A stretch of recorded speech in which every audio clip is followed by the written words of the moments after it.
Welcome to Youthtown, everybody. This is OLSH Sports Network's presentation of Charger Baseball 2023.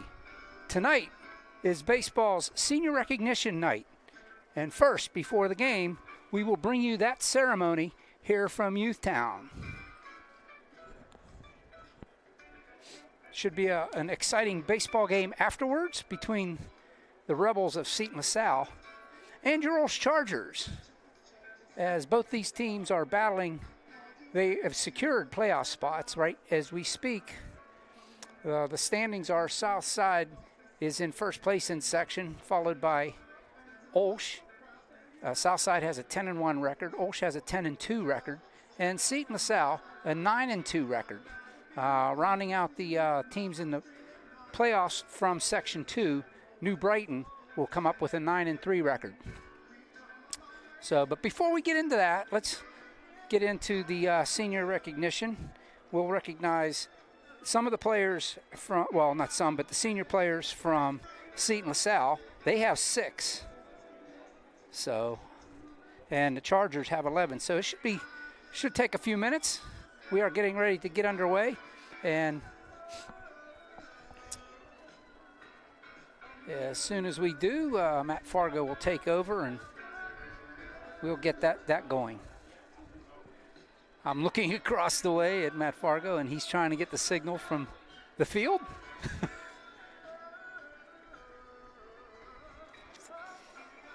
Glad you could join us tonight. It's a glorious day after this past week of bad weather, and toward the end of last week it started clearing up, and here we are, Monday, the final week of the season in baseball here in WPIL, and looks like we're getting ready to go. But we've had glorious weather, beautiful weather today here at Youthtown.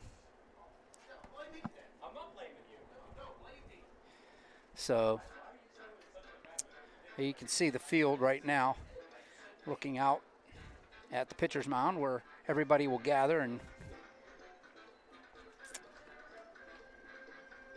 but yeah, today's game, it'll be Christian Harbaugh and I up here in the booth. I'm LaSalle. Thanks for joining us, as I said.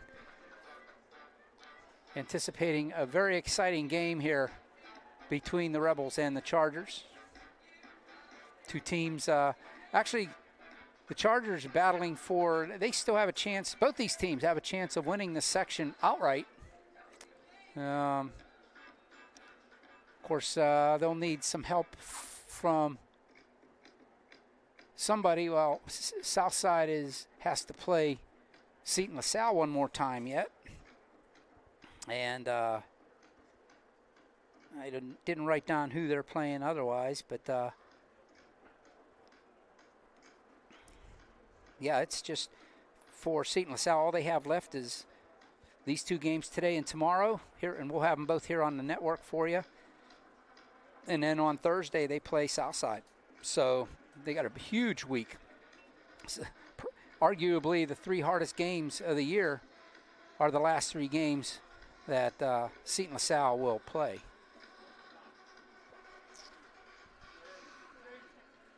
But back to the business at hand. We are here to celebrate the seniors on both these squads before the contest.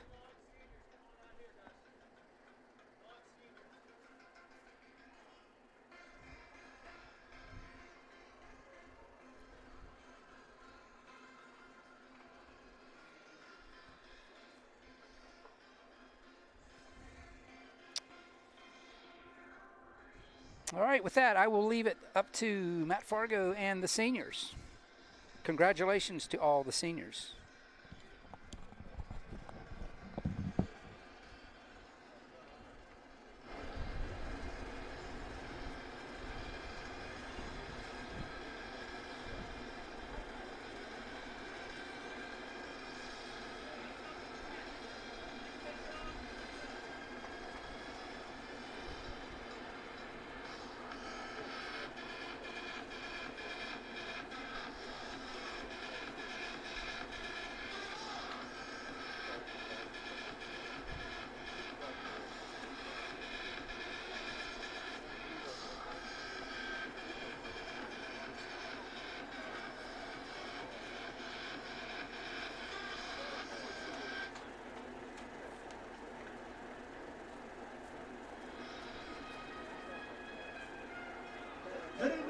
Ladies and gentlemen, and welcome to Utah and OLSH Baseball Senior Night 2023.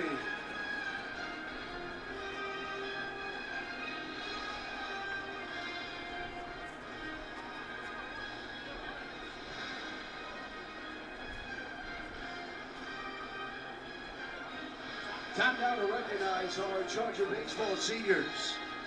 First up, Peter Ray Sweeney. Peter is the son of Laura and Lee Sweeney of Ohio Township. They are members of the Assumption of the Blessed Virgin Mary on the River Church. Peter Ray Sweeney is a one-year member of the baseball program. His other sports include boxing, cross country, track, piano, campus ministry, student ambassador, and altar serving. His honors include highest honor roll, high honor roll, WPIL cross country champion. His most memorable moment while in the program was playing the game at PNC Park this season. After graduating, Peter plans on attending Penn State, studying agriculture, and enrolling in the ROTC program. Ladies and gentlemen, Peter Sweeney.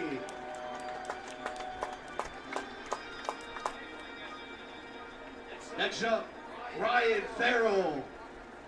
Ryan is the son of Kristen and Ryan of Ambridge.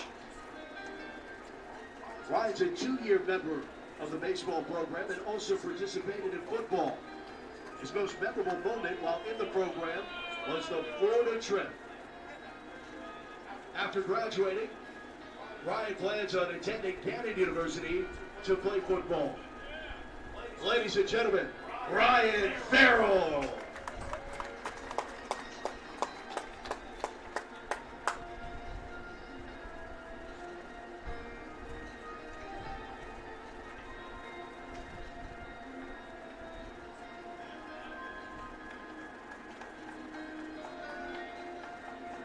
Next up, Dave Warecki.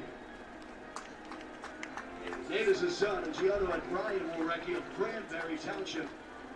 They are members of St. Ferdinand Church. Nate is a three-year member of the baseball program. His honors while in the program, including leading the team in batting average. His most memorable moment while in the program was the Florida trip. After graduating, Nate plans to attend Eastern Kentucky University to pursue a career as a commercial air pilot. Ladies and gentlemen, Nate Warecki.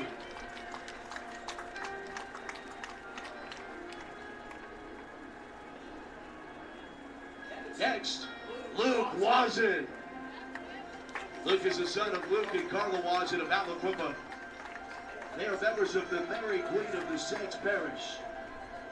Luke's a three-year member of the baseball program. Other activities while he was at OLSH include member of the student government and played basketball as a freshman and sophomore. His honors include lettering junior year. Academically, his honors include honor roll each quarter of high school, theology award his junior year, and the AP Scholarship Award. His most memorable moment while in the program was going out to eat with the boys and playing at PNC Park. After graduating, Luke plans on attending Penn State, studying civil engineering. Ladies and gentlemen, Luke Wazin.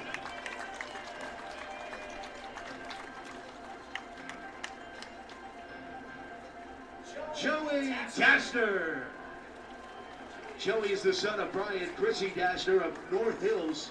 They are members of the Our Lady of Mount Carmel. Joey's a four-year member of the baseball program. He also participated in basketball, soccer, student ambassador, student government, and philosophy club.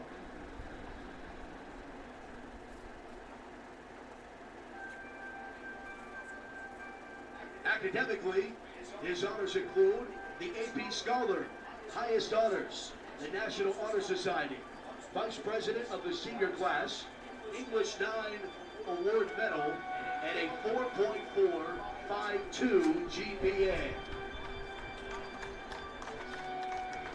His most memorable moment while in the program is Nick Price running into the fence on a fly ball. After graduating, Joey plans to attend University of Akron, majoring in aerospace systems engineering. Ladies and gentlemen, Joey Taster.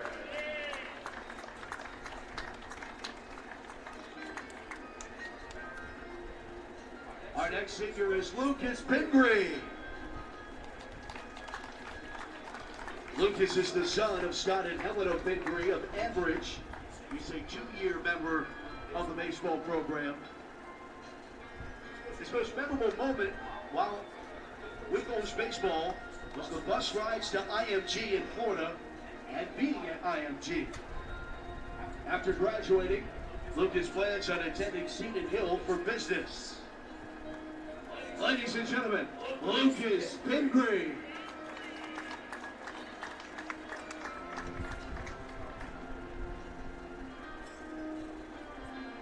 Nate Smith. Nate is the son of Jason and Sharon Schmidt of Coriopolis. They are members of the Most Sacred Heart of Jesus. Nate's a 4-year member of the baseball program.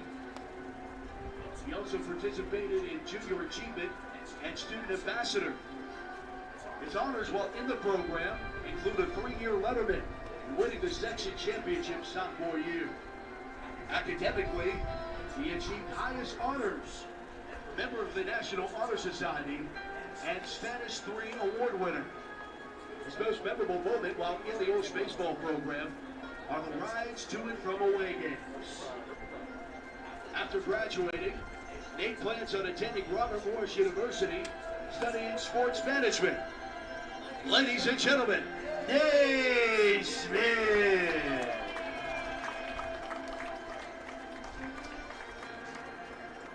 Up next, Garrett Zug. Garrett is the son of Barry and Linda Zug of Robinson Township. They're members of St. Philip's Parish. Garrett's a 4-year member of the baseball program and also played basketball for 4 years. He was part of a 3-time WBIAL championship team in basketball and also won 2 state championships. His honors while in the program in OLSH baseball, including leading the WBIAL in walks his sophomore year. He lettered in baseball 3 years, captain of the baseball team for 2 years.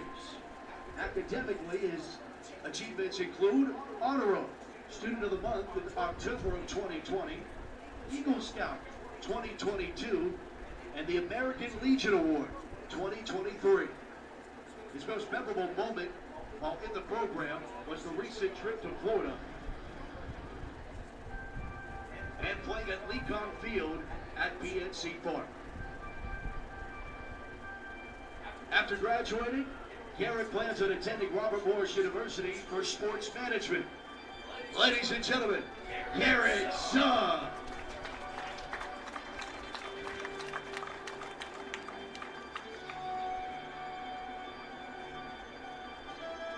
Next up, Austin Hansen.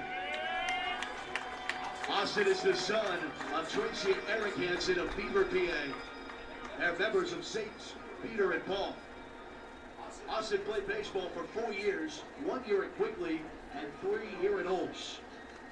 His other sports while at OLSH include varsity soccer, varsity basketball, class president, National Honor Society president, Character Alliance, WCHR Morning News, Student Ambassador, Prom Committee, Charger Challenge Leader.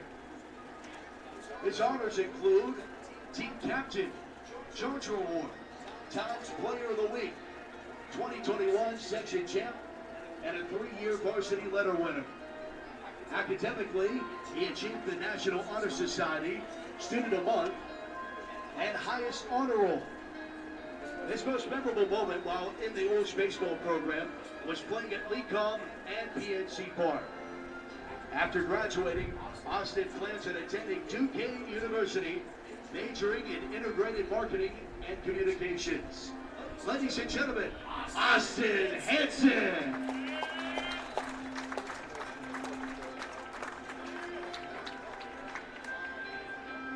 Last but not least, James Schaffner. James is the son of Clay and Heather Schaffner of Swickley. They are members of the Most Precious Blood of Jesus Parish. James is a 4-year member of the OLSH baseball program. He also participated in basketball and National Honor Society while in OLSH. His honors while in the OLSH baseball program include captain junior and senior year, a 4-year starter, and the highest batting average junior year. Academically, James achieved highest GPA freshman, sophomore, and junior years. He was the recipient of the Student Athlete Award junior year and the AP Scholarship with distinction. His most memorable moment while in the program was going to Pirates spring training and the facility in Florida and just spending time with the boys. After graduating, James plans on attending the College of Charleston Honors College. He is undecided on a major. Ladies and gentlemen, James Schaffner.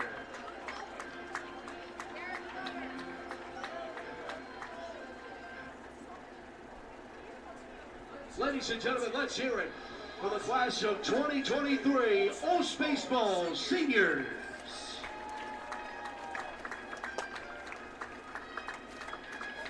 We wish you all the best in your future endeavors. We know you will make us proud. Best of luck.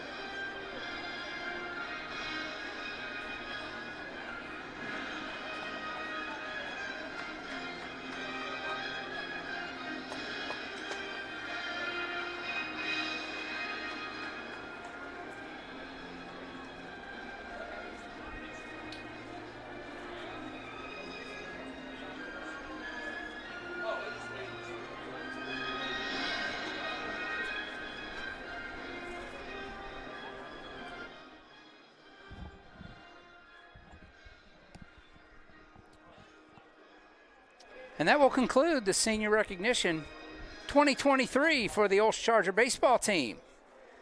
Opening pitch and pregame ceremonies. Let's recognize one senior that isn't here tonight. Mario Williams. Shout out to Mario. They forgot to mention Mario Williams, not here tonight. He's got another engagement tonight downtown at the CLO. He's was nominated for acting awards, and he's participating in that. So you won't see number 21 in the purple and gold roster tonight. So that's a big time accomplishment, but yeah, the purple and gold are going to miss him tonight. Yeah, they will. On his special night, and also this is a big game too. Yeah, he'll be here tomorrow though. So I'll tell you what, we're going to step aside, play a couple commercials, and we'll be back with the actual lineups and the whole bit right here on the OLSH Sports Network. It's the Chargers and the Rebels tonight here on the OLSH Sports Network. Don't go away. We will be right back after these messages.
And we welcome you back to Youth Town here in Clinton, Pennsylvania, and the Chargers and the Rebels ready to take it on, get it on between the lines here on the diamond.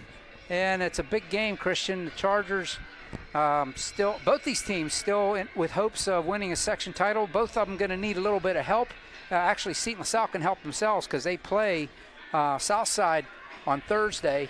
But the Chargers, really, if they really want to win an outright title, they need to win today and tomorrow and hope that Seton LaSalle beats Southside on Thursday. Yeah, so basically what you're saying is today you're not friends. Tomorrow you're not friends. We're coming out and we're kicking your butt, and we're going to win twice. And then we're going to shake your hand and say, hey, please go get those guys next week for us so we can get the section title. But no, this should be a great battle here. Senior night, it's a beautiful day. Field looks great. Grass is cut. The diamond looks awesome. You got the lines are freshly painted, and and these two teams are rivals in basketball and also in baseball and all the other sports as well. So this is going to be fun tonight. By the way, welcome back. Yeah, thank you. It's nice to be back. Missed you guys. You guys held it down for a week. I was in Colorado for USA basketball, but now we're back. We're ready for some baseball here, so shift my focus to baseball again. Well, the Rebels come in with a record of 11-4 overall, 9-2 in section. Chargers 11-6 overall, 10-2 in section. And like I said, this is a big one. This is a big one tonight. And quickly, we'll go over the starting lineups here. The batting lineups for Seton LaSalle. We'll have the national anthem, but they will start out with Nate Georgiana, the pitcher, will bat first. Batting second's the second baseman, Roman Lanero. The designated hitter, number 34, Cole Starrett will bat third. Batting in the cleanup spot is catcher Brian Reed. The third baseman, Mark Weber, bats fifth. Batting sixth is Michael Todd, the shortstop. Aiden McKenzie is the first baseman. He bats seventh. Batting eighth is Arik White. He plays in left field. The right fielder is Corey Myers, and he bats ninth. Again, it's Georgiana, Lanero, Starrett, Reed, Weber, Todd, McKenzie, White, Myers. The head coach is Brad Bestick. Here's the national anthem.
The national anthem, that lineup I just gave you, will go against, this is the defensive alignment for the Chargers as we get started.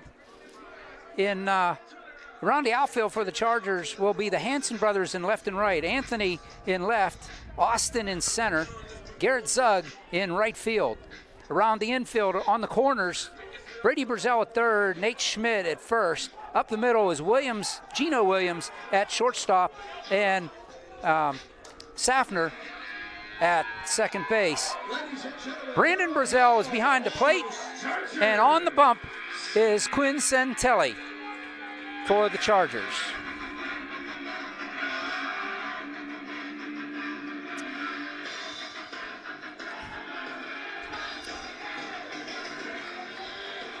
Quinn has carried the load for the Chargers on the mound. He's got the most innings pitched.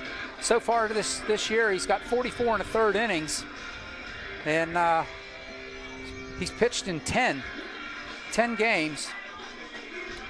He's thrown 629 pitches this year so far. Wow, that's a lot of pitches. So, he's had a lot of time on the mound, couple complete games. Yeah, he leads the team in whip. 1.26 is his whip. That's walks, hits per inning pitched.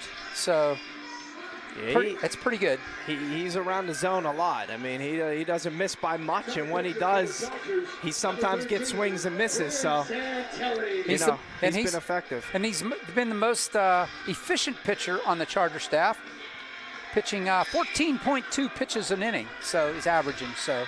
And what? He only walked 3 guys? How many guys he walked? 11? He's walked 13. 13, struck out 40. 40, yeah. He's hit 1 and he's thrown 3 wild pitches. That's the lowdown on Quinn Santelli. He's just so efficient.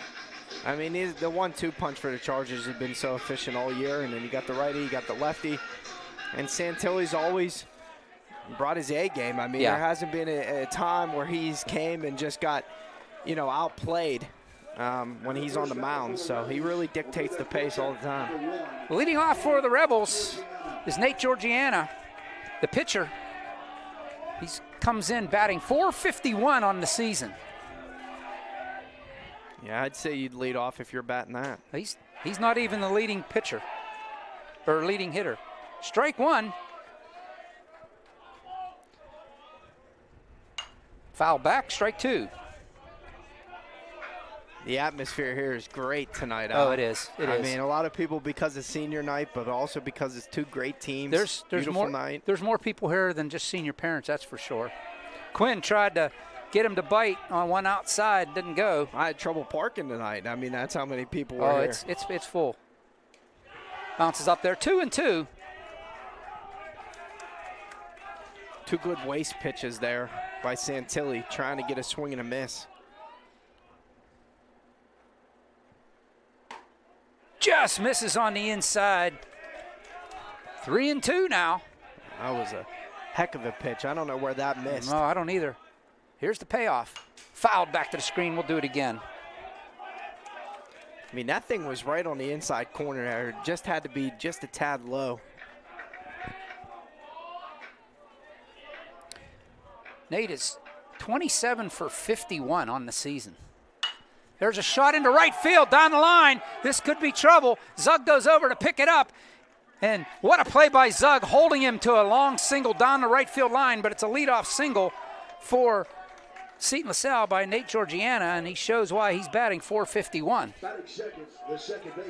Yeah, that was just a great approach. He just kept fouled one off. He didn't offer at the 2 pitches that just missed.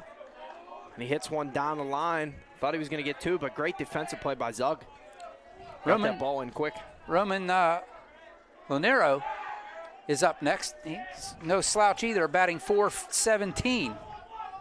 Throw over. Georgiana back easily. Little bunt.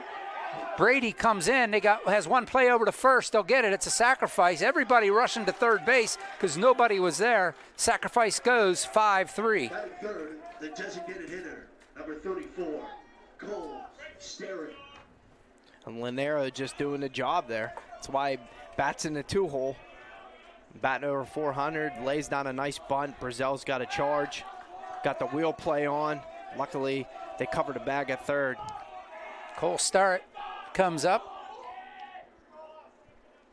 He bounces one. Williams, shortstop. Across the diamond, play goes 6-3 on the play. Georgiana goes over to third base. There's 2 away. Seton LaSalle is going to come up here and be super aggressive, but they're going to look for their pitch. Good job by Williams to stay in front of that ball. It was hit perfectly, just one hop right to him, right into his throwing motion.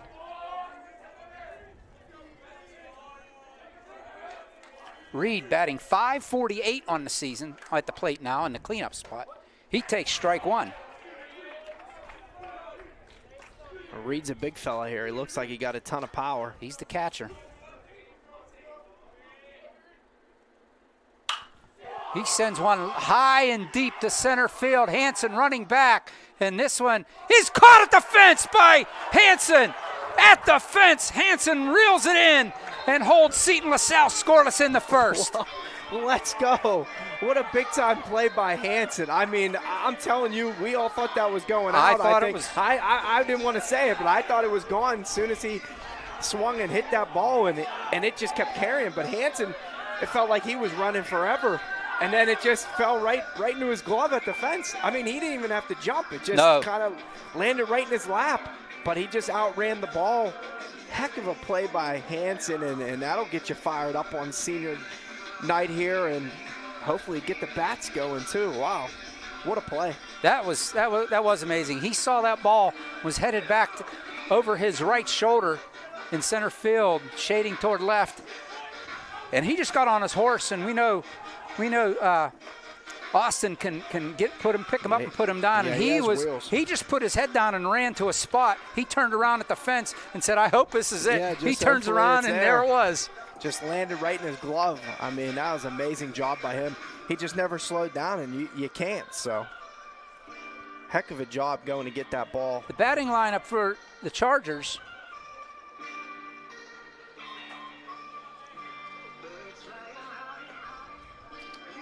Will be James Safner leading off. Brady Brazell at third base batting second. Brandon Brazell, the catcher, bats third. Austin Hansen, the center fielder, in the cleanup spot. Garrett Zug in right field bats fifth. Batting sixth is Gino Williams at shortstop. Nate Schmidt at first base. Quinn Santelli, the pitcher, bats eighth. And the designated hitter, Sean Hudak, bats ninth. He bats for Anthony Hansen in left field.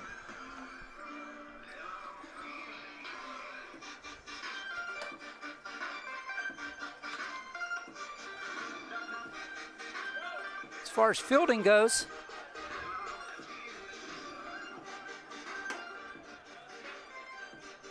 this is the defensive lineup for Seton LaSalle. Around the outfield, it's White, Richardson, Myers from left to right. Around the infield, it's Weber at third, Todd at short, Lanero at second, McKenzie at first, Reed behind the dish, and Georgiana on the mound. Coaching at first, Sam Zyro. Coaching at third is Phil McCarron.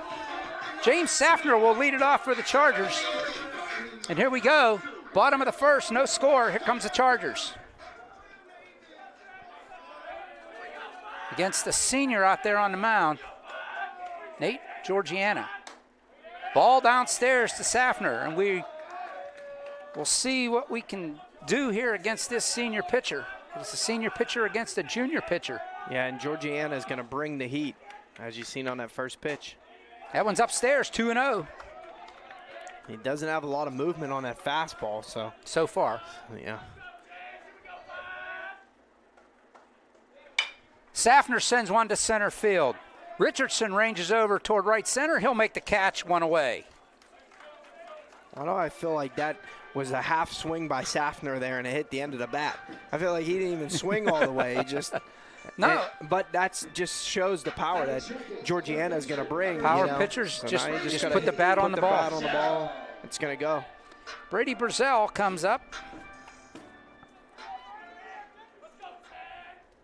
Brady batting .289. He's going to send one to right field on the first pitch. Coming in is Myers. He'll make the catch on the run. 2 away.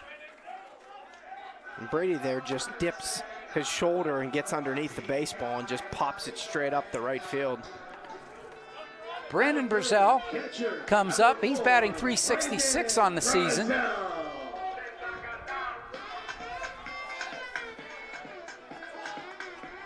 Brandon takes ball one.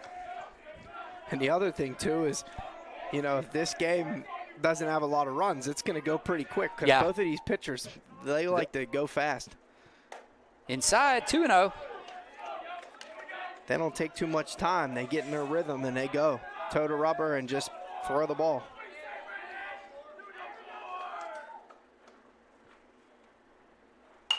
Pops one foul, 2-1 up over our heads. Watch out for the cars today. There's a lot of them out there.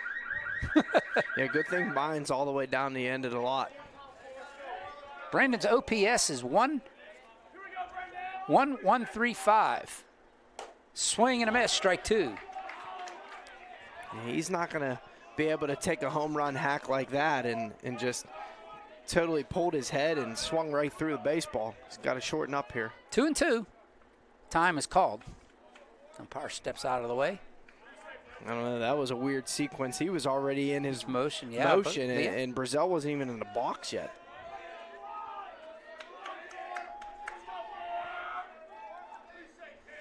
Here's the wine. Georgiana. Brandon sends one down the left field line. It's a fair ball down the line. This is going to go all the way to the fence. Brandon goes down, and he's hurt on first base. Brandon Brazil.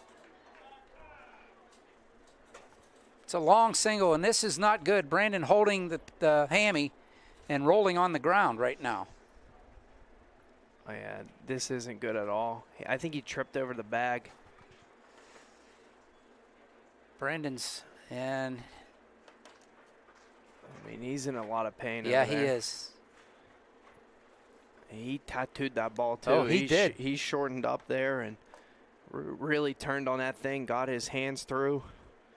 Landed right on a chalk line. Definitely was going to be a double standing up. Easy, yeah. Yeah, he's not. I doubt Brandon's able to go.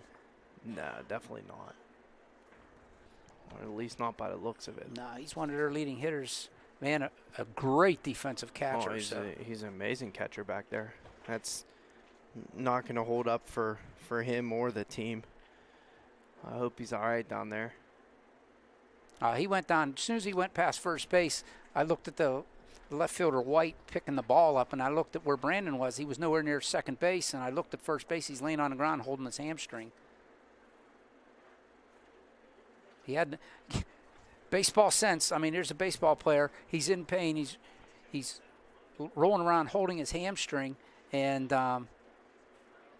he had the sense to get back to first base.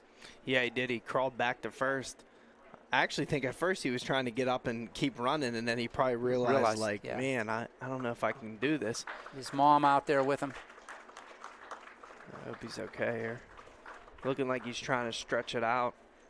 No, you can't. He's done.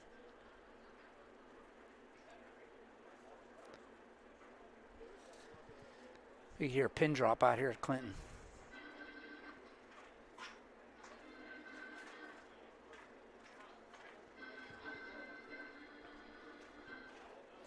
Here's the thing. I don't know if there's any trainers out here. Yeah. Shouldn't have said that one on the air. No, but I don't know. I'm not really sure if there is either. I don't know if I there have haven't been. I haven't seen one. Away or home. Not baseball or softball. Yeah. Basketball, yeah, but.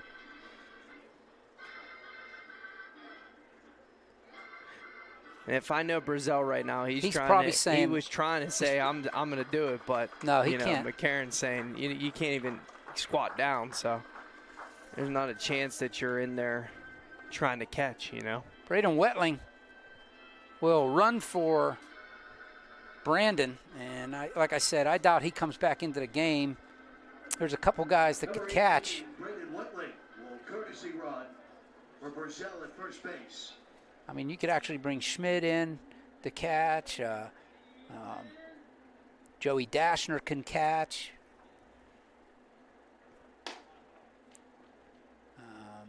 Who else is on here?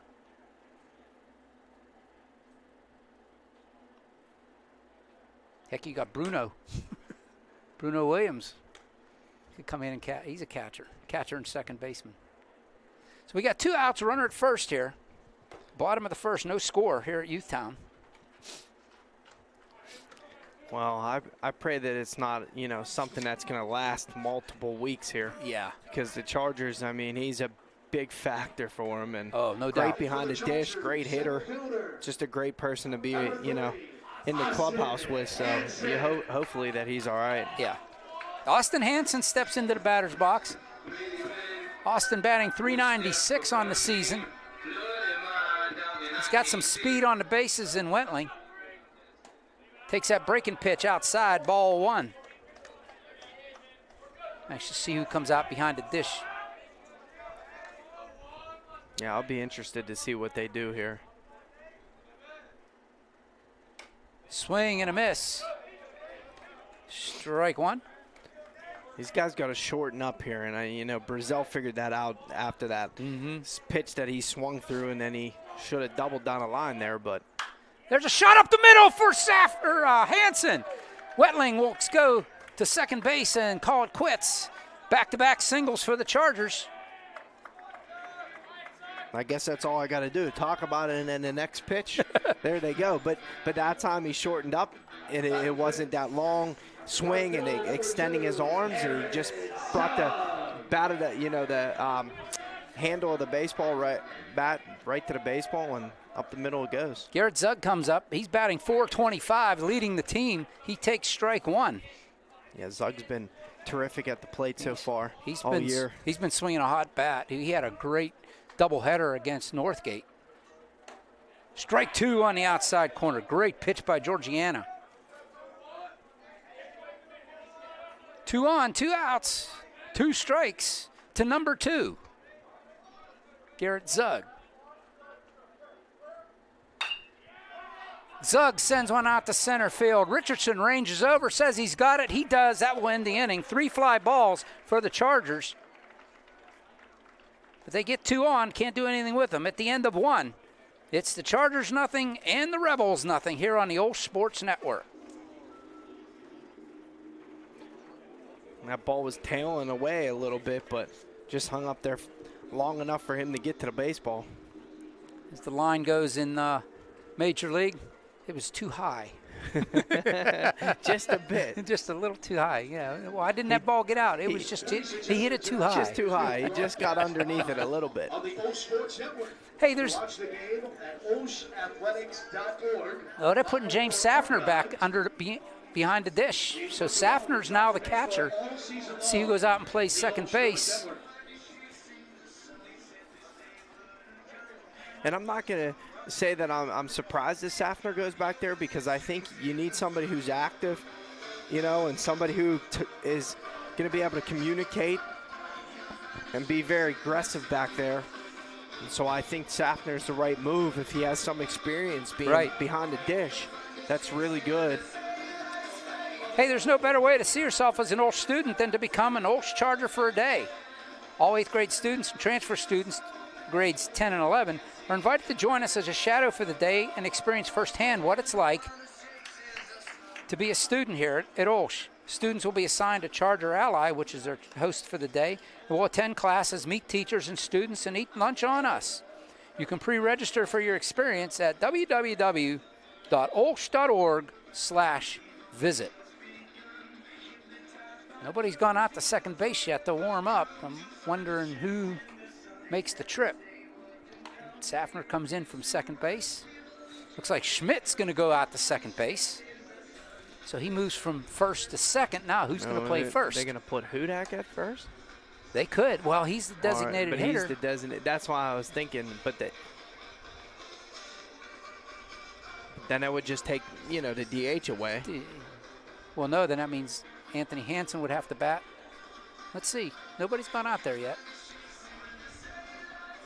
Right, that's what I mean. It would take the DH away, so Hansen would have to bat. So maybe it's not.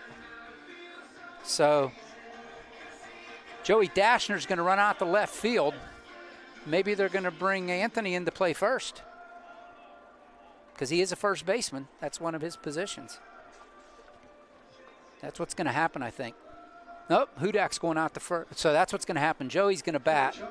Hudak will leave. Good call, Coach. Yeah, because if he would have brought Hudak in, then it would have, Hansen would have had to bat. So The outfield alignment now is Joey Dashner in left, Austin Hansen in center, Garrett Zug in right, Brady Burzell at third. Second base, the shortstop is Gino Williams. Nate Schmidt moves from first to second. Sean Hudak goes from designated hitter to first base, and James Safner moves from second to catcher.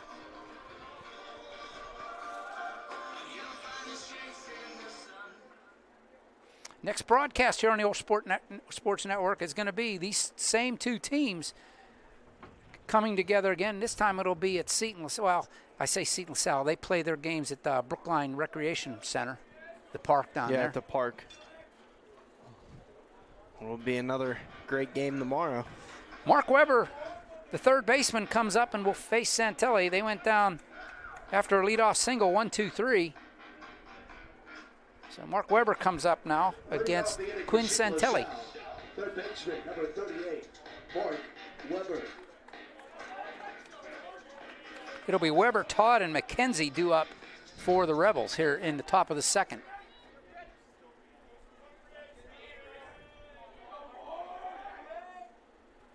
Fly ball to right center field. Hansen on his horse. Not going to catch up to this one. This one splits the outfielders. And Weber's leadoff double for the Rebels. One pitch, and they have a runner in scoring position. Weber tattooed that ball. Yeah. I mean, he was sitting dead red there, found a gap.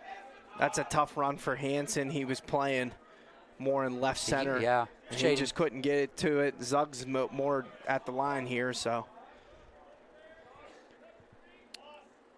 Michael Todd takes strike one from Santelli. Michael Todd is a shortstop for the Rebels. But to be honest with you, Hansen got to that ball pretty quick. Oh, he did. Because if he doesn't, he might think about three. Because it would have had to be a great throw to get him at third. Pitch misses, 1-1.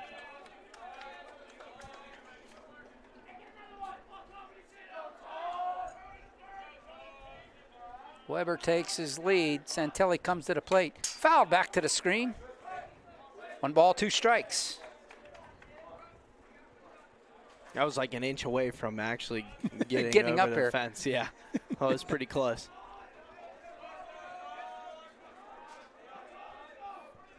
This is where he has to be real efficient today when he's in front of hitters. Yeah, you can't center cut one. There's one. That's going to, nice play by Schmidt. He gets up off his knees. He's going to get him at first base. Play goes 4-3. Nice play by Schmidt going into the hole at second base. Gets the call. And Brad Bestick is going to argue this one with the umpire. Yeah, and he might be asking for a little bit of help here, but I'm not too sure that home plate umpire can see and make that call. No, but no, because I agree with him. I mean, I thought he was safe all the way. I'm not going to lie about it. But nonetheless, as a Charger fan, we'll take that out. And that was a heck of a play by Schmidt. He had trouble getting it out of his glove, though. Aiden McKenzie comes up, batting .324 with 1 out and a runner at third. There's a ground ball back to Quinn Santelli. I don't think they're going to get anybody. It's going to be a base hit. Infield hit for McKenzie. Give him a hit on that? Oh, yeah. That was hit pretty hard back to him. He got his glove on it, but. He should have had that. That was easy play. He should have had that. I'm giving him an air. He needs to knock that down, and luckily it actually worked out for him because the runner didn't break on contact. Right. I mean. So it actually worked out. He doesn't get a glove on that, and it's 1-0 and a base hit. So. But I honestly thought he closed his glove before it got to him, and that's why he bobbled the catch. No, they gave him a hit on that too, on the scoreboard.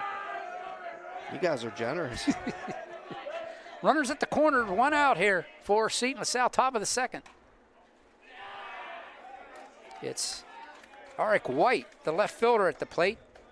He's ahead in the count 1-0.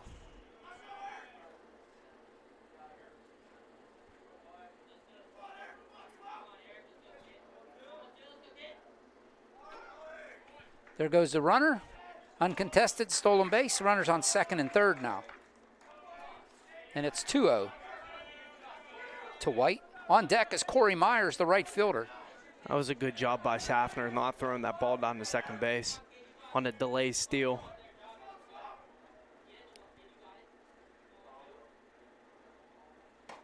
There's a strike, 2-1. You need to find a way to work back here and get the batter.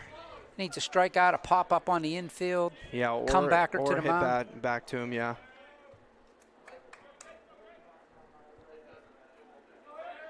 And if it is a ground ball, give up the run, get the out.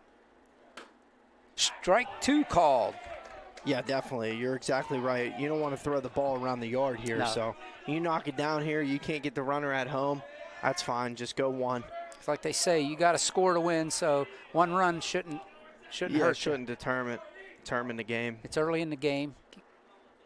There goes the play at second base. Diving back safely is McKenzie. Great timing. Just missed getting him. Give McKenzie credit for getting back. Hey, he's a little taller. He got some length. Yeah. And get back in there. Here's the 2-2. Ground ball to Brazil. Coming to the plate. They got him at the plate. Play goes 5-2. Safner gets out there and lays the tag on him. It's a fielder's choice for White.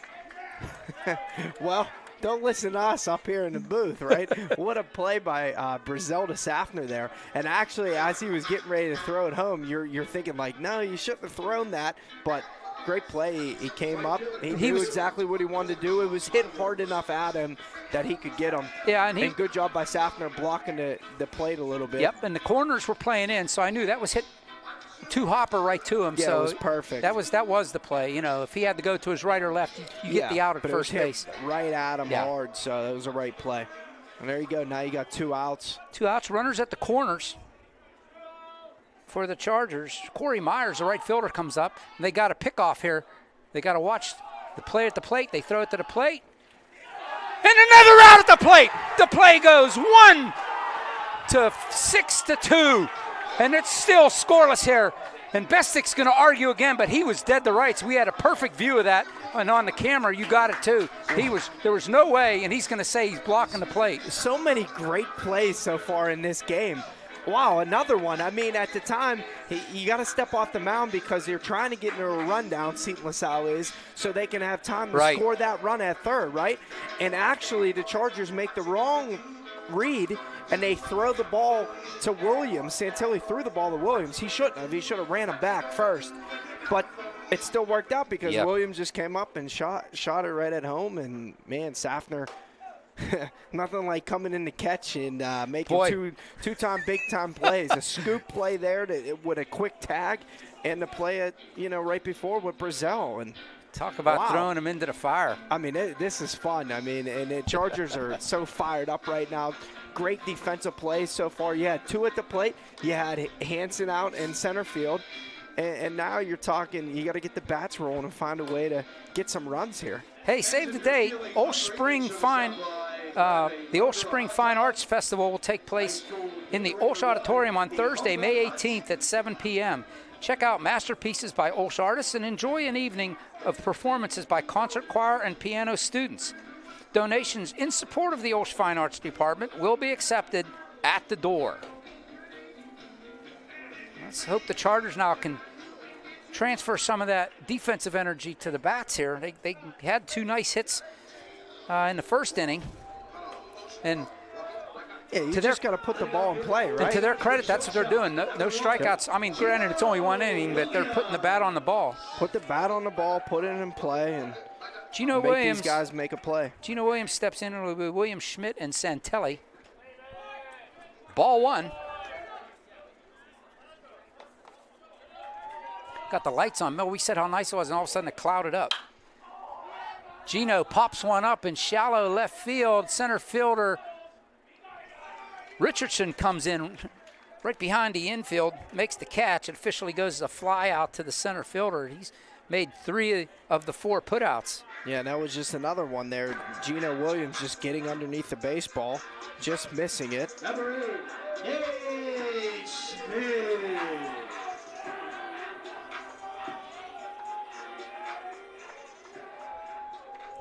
Schmidt comes up. His bat's been getting a little bit warm. last couple games. He takes strike one. Yeah, he has been playing better as of late, and what a play he had defensively over at second base. Over at the hole. Swing and a miss, strike two. See, everybody's coming up right now in these first 2 innings looking to park one, you know, over the fence. Now the Chargers. How many home runs do we have all year out? None. None, exactly. No, so the why Chargers. are these guys coming up taking home run hacks right now? They have gap power, but they don't have the. Yeah, you're just trying to single doubles right now. Yep. Strike three called. A great breaking pitch there. First strikeout of the game goes to Georgiana. And the other thing, too, Al, is these guys, you got to understand, in a game like this with so much meaning and playing a good team, you're not going to get, you know what I mean? You have to put the ball in play, make them make some mistakes, and place a little bit of small ball with it being aggressive. Quinn Santelli comes up. He takes strike one. Georgiana finding his groove right now. That's just sometimes how you beat teams like this. Right. You're not going to come out and just beat them just make by a play. hitting home runs, because we don't have that kind of power. Upstairs, Quinn checks that one, holds off 1-1.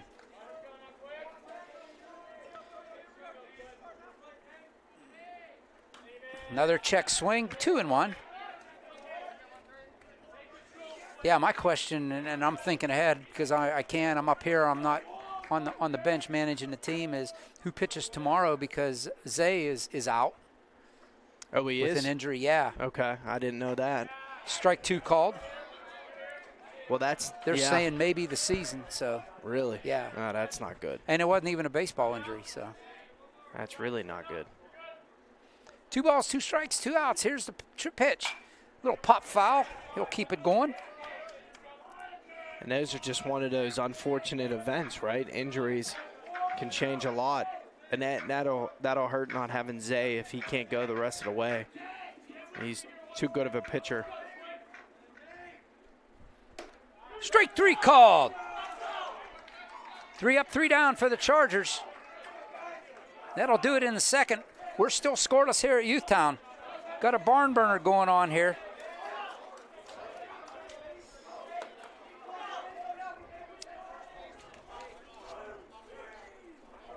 Hey students entering grades K through 12, you're invited to explore a variety of summer camps at Our Lady of the Sacred Heart High School. Check out our offerings and view camp descriptions at www.olsh.org/apps/pages/summer camp. Also, the annual Mr. OLSH pageant takes place this Friday, May 12th at 7 p.m. in the OLSH Auditorium. See who will be crowned the new Mr. OLSH in a test of wits, talent, and fashion. As I said, it takes place in the OLSH Auditorium. You can check it out for more information on how to get in.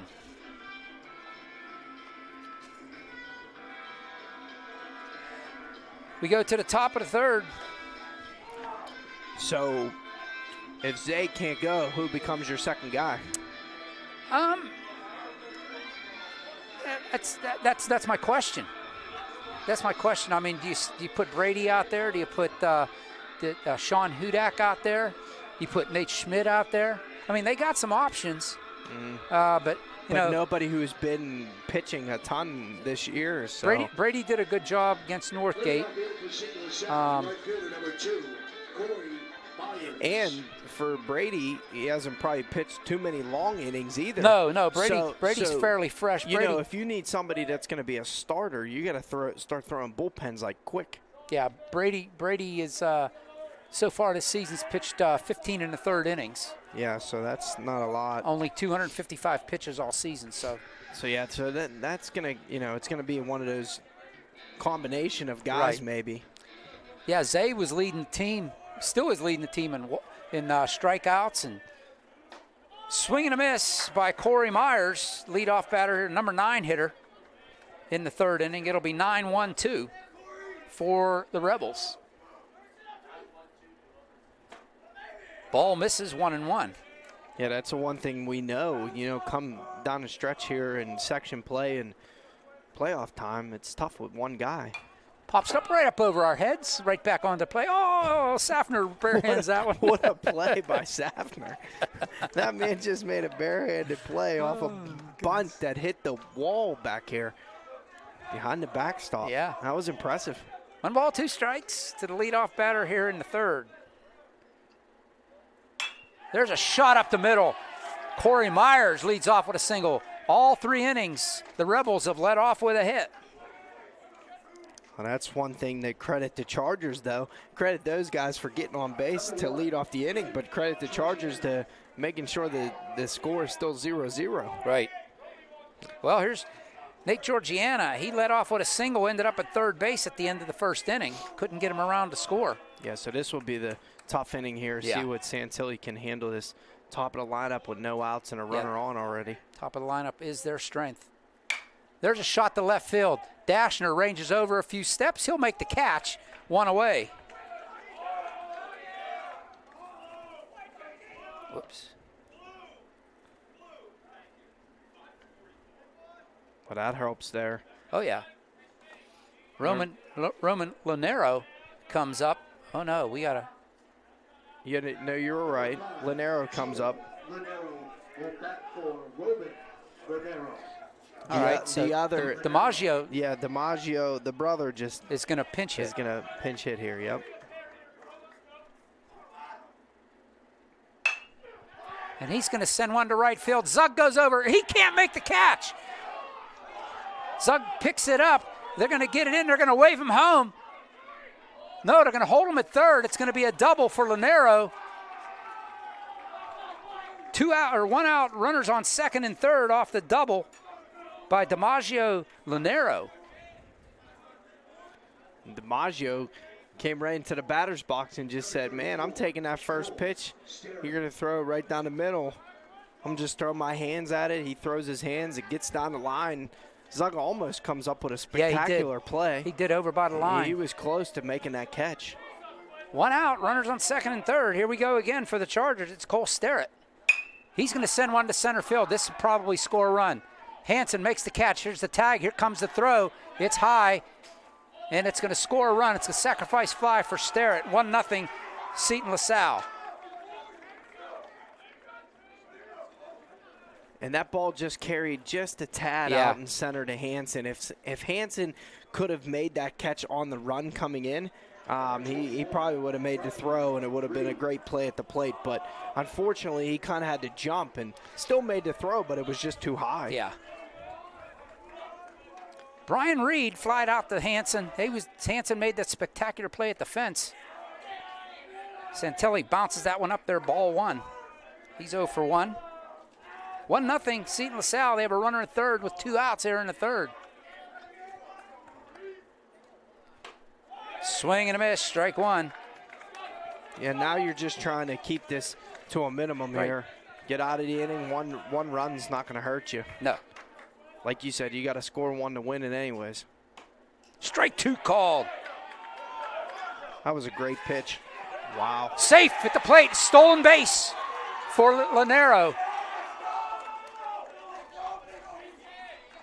I mean, he could be in trouble. He took his helmet off and threw it while he's in the play. And the whole dugout just came out. I'm having trouble right here seeing that this is just a warning. I mean, I get it, the excitement and all, but it's not like he hit a home run. Right.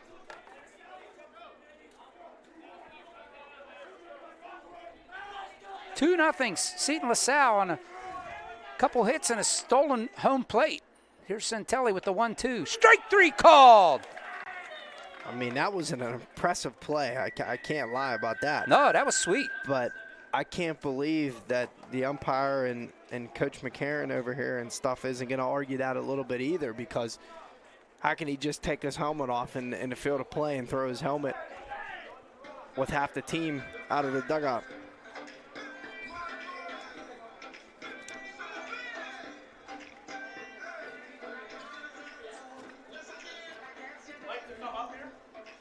So 2 runs come in on 2 hits. And it's 2-0 Seton LaSalle as we go to the bottom of the third. Now the Chargers got to find a way to get that momentum back. It's kind of shifted over to the Rebel side here.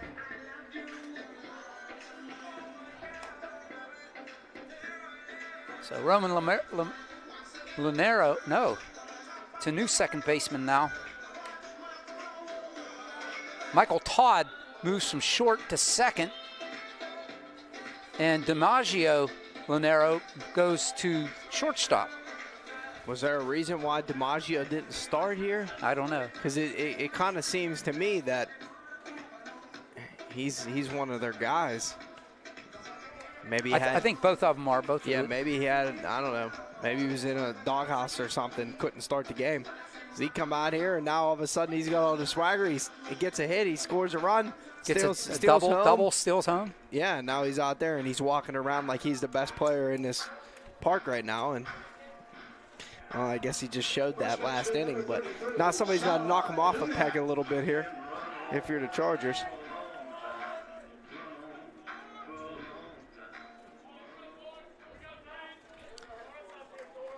Sean Hudak leads off for the Chargers. He's now he's the first baseman. Upstairs, ball one.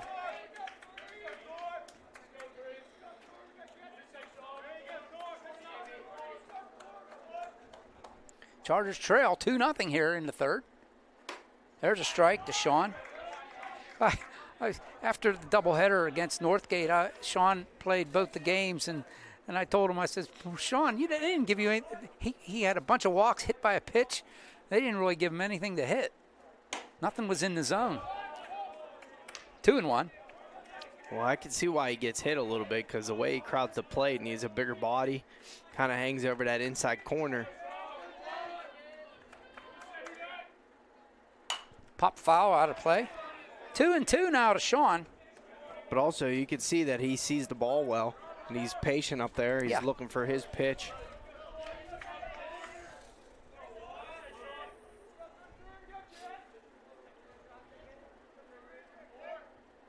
Plays a lot of third base, first base, pitches a little bit. Strike 3 called. Last 3 batters for the Chargers have struck out looking. We made the comment of doing good and getting the bat on the ball, and 3 strikeouts in a row by Georgiana, all looking by the Chargers. Yeah, and that one he knew. That slow breaking ball, it just bent right over the plate. And that's the second time that this has happened, too, where Georgiana's trying to throw, and they're not even in a batter's box yet. Foul tip by Safner. Started at second base. He's the backstop now. Georgiana's just trying to quick pitch here. And yeah. Because of it, he actually, might get hurt one of these times, because they're calling time, and he's already in his motion and then not throwing the ball. So if anything, it's just going to not benefit him.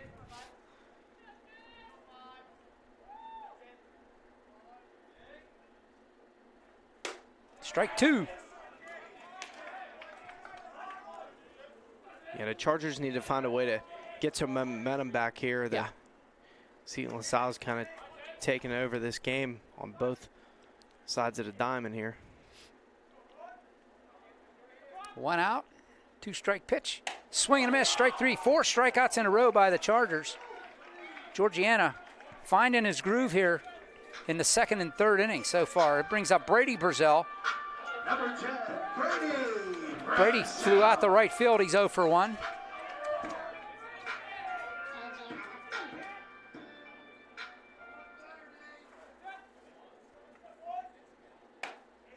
Strike 1 to Brady. It's only the second pitch he's seen tonight. He took the first pitch he saw and sent it out the right field in the first inning. Strike 2, good breaking pitch, froze him up. Yeah, that breaking ball has been effective by Georgiana here.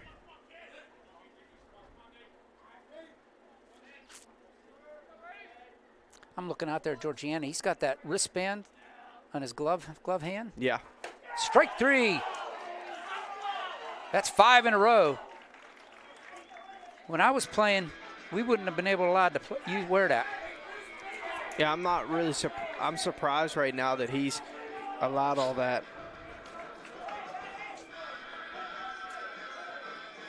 Right now, him and the Rebels are fired up. Oh, yeah, they are, and they should be. These guys know how much this game means and, you know, the rival and how it is. And you can really see the Chargers were fired up, making those 3 big-time defensive plays early.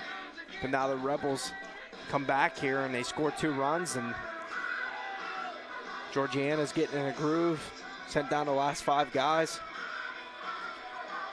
Chargers need a quick inning here on defense. Yeah, no doubt.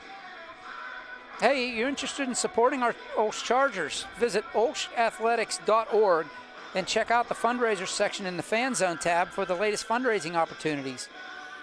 They include a golf outing this Saturday. There still might be some spots open, I'm not sure. Jamie Usual might be able to tell you more about that. That benefits the basketball team. And the Pittsburgh Pirates ticket offer, benefiting our boys' baseball team.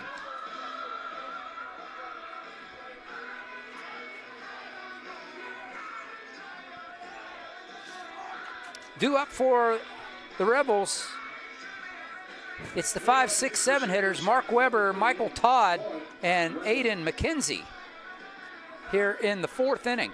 2-0 Seton LaSalle.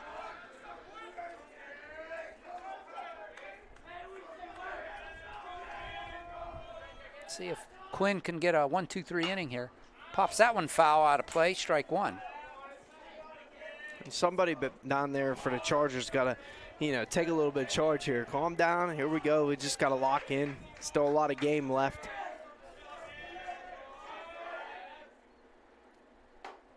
Inside.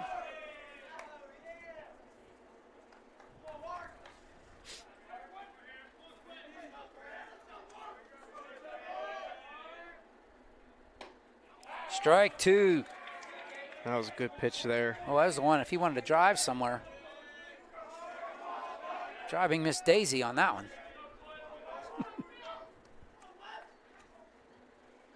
Big breaking pitch. Wow. Quinn tried to get him. I mean, where did that miss? I think that was up in the zone. Just up. Yeah, 2-2. Trying to get the chase. A little too late. Yeah. Here's the 2-2. Santelli follows that up with a fastball on the outside corner.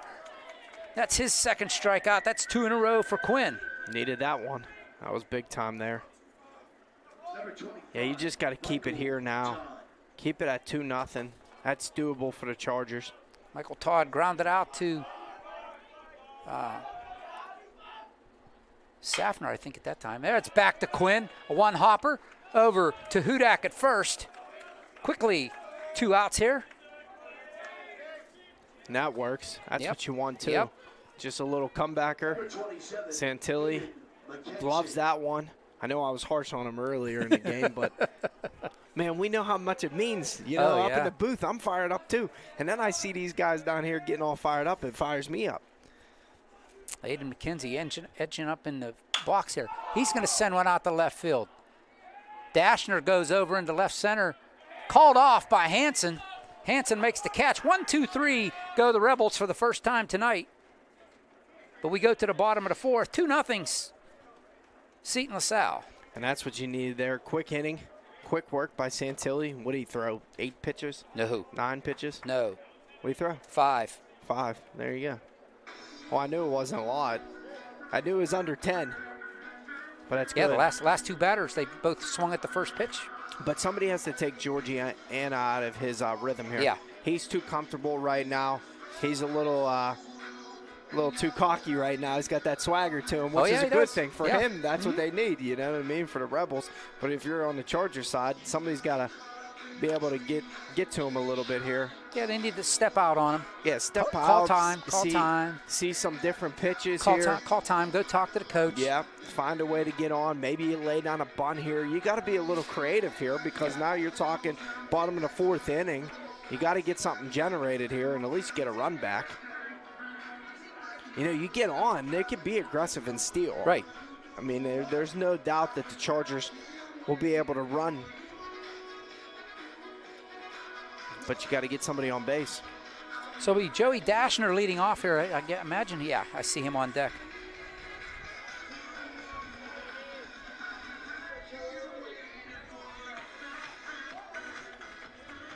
Joey Dashner And you need somebody to step up here tonight too, Al, because in this position where you don't have Williams here tonight, that's a bat in your lineup that you usually have. That's a good bat and somebody who gets on a lot. And now you're talking about Brazel not being in the lineup anymore, and he's your 4-hole. So, I mean. Dashner offensively comes in batting .333, swings and misses at the hard stuff, strike one. Somebody has to be a little, you know, aggressive here and find a way to get on. Inside, Joey steps back a bit, 1-1. Well, do we at least have ice here?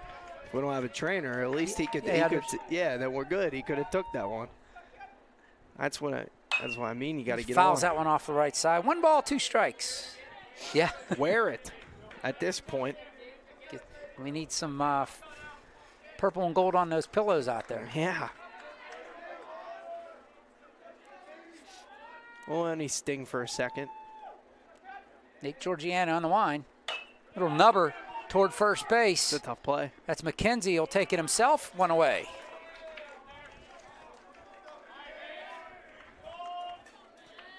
Brings up Austin Hansen. He singled his first time. Number 3, Austin Hansen. Has half of the Charger hits. Yeah, right now. Got to find a way to get some more.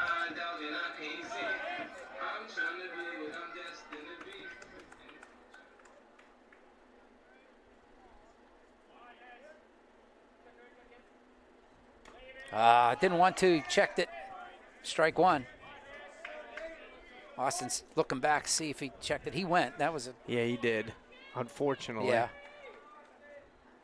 And that's the other thing. You don't want to be down in the count here either. No, not against him. And Georgiana knows what he's doing out there. He's been around a while. Strike two on the corner. Good pitch. And he's just keeping these hitters off balance right now. He's in a good groove.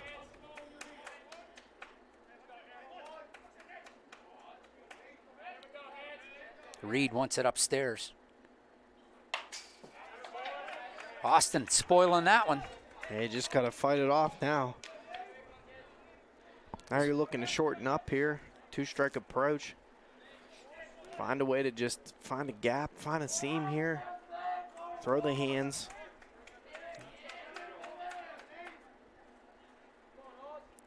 This time, Georgiana calls time. He's asking for the signs again. Yeah. Might have missed a sign. Yeah. Here's the 2-strike pitch from Nate Georgiana. Little nubber back to Georgiana. He'll scoop that one up. Walk it halfway over, throw it over, two away. 1-3 goes to play. It's the second time now we've seen a half swing by the Chargers. Safner did it earlier in the game. And just not finishing their swings right now. And it looked like Hansen slipped a little bit in the box. He was out on his front foot a little bit. Garrett Zug flew out to center field his first time.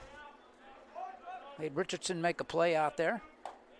Takes a strike on the inside corner at the knees, strike one. Good pitch by Georgiana. He threw that breaking ball right in there for a strike.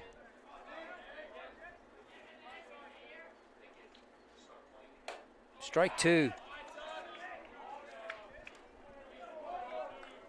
Two really good pitches. That was the classic. That was the classic. He went down and in on the inside corner, up and on the outside corner. So this time right back to him. Zug gets the bat on it, but Georgiana's there. 1, 2, 3 go the Chargers. Again. Then what happens is you have to swing at that pitch because of it. 10 in a row have gone down by the Chargers. We go to the top of the fifth. Still 2-0 Seton LaSalle. You got to find a way now to just, again, you got to generate some offense. You got to get on base. It's the tough part about baseball because now you got to go back out in the field. You got to defend here. You got to get 3 more outs to do it all over again.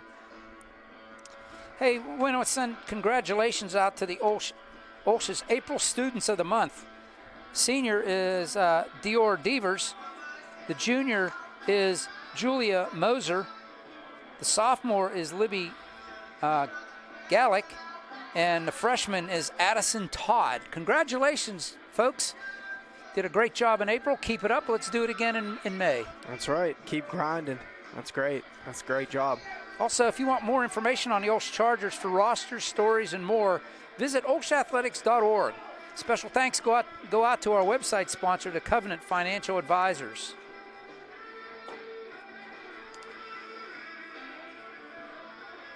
Due up here for Seton LaSalle in the 5th inning is the 8-9-1 hitters, Arik White, Corey Myers, and Nate Georgiana.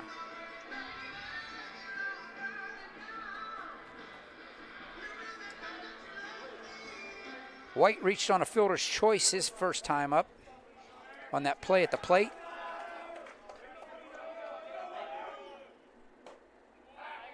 Strike one from Quinn.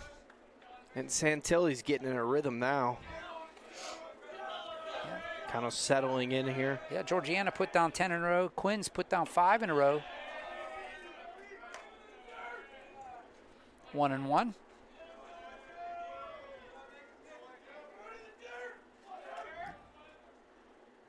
That one's outside. That one got away from him. 2 balls and a strike. Yeah, you don't see that pitch too often. He just overthrew it. Yeah, he doesn't grip it too much and overthrow. 2 balls and a strike to the leadoff hitter here in the 5th, Arik White. Strike 2 called. Frozen with a breaking pitch, 2-2.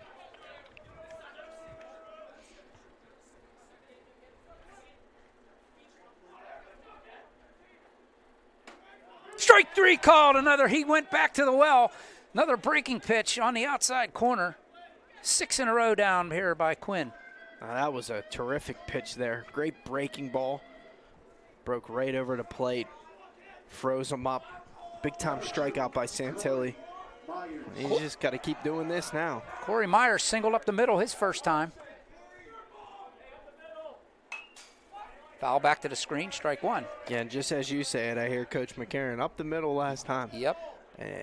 Said I got to pinch a little bit up here in the middle. Yeah, Gino takes a couple steps towards second base from a shortstop position. There's one right at Gino. He's had him fielded perfectly. Across the diamond. It goes out at first base. 6-3 goes to play. There's 2 away. Terrific play by Gino. Moved him right in the right position there. I asked him before the game, I says, why is Mario not in the lineup? He goes, he's down at CLO with those auditions. I said, oh, that's right, I saw that. He was nominated for an award. There's a fly ball to center field. Hansen on his horse. He goes back, he makes the catch. Great job by Hansen again. He's just a ball hawk out there. That's why he's out there. 1, 2, 3. Go the Rebels. Got to get the bats going here somehow. I mean, at this point, you got to do something. You got to work a walk. All right. You got to find a way to get on. You got to bunt. You know, be aggressive in some sort of way. I'm getting a little talk here before they go in the dugout. You know, somebody just got to get them going.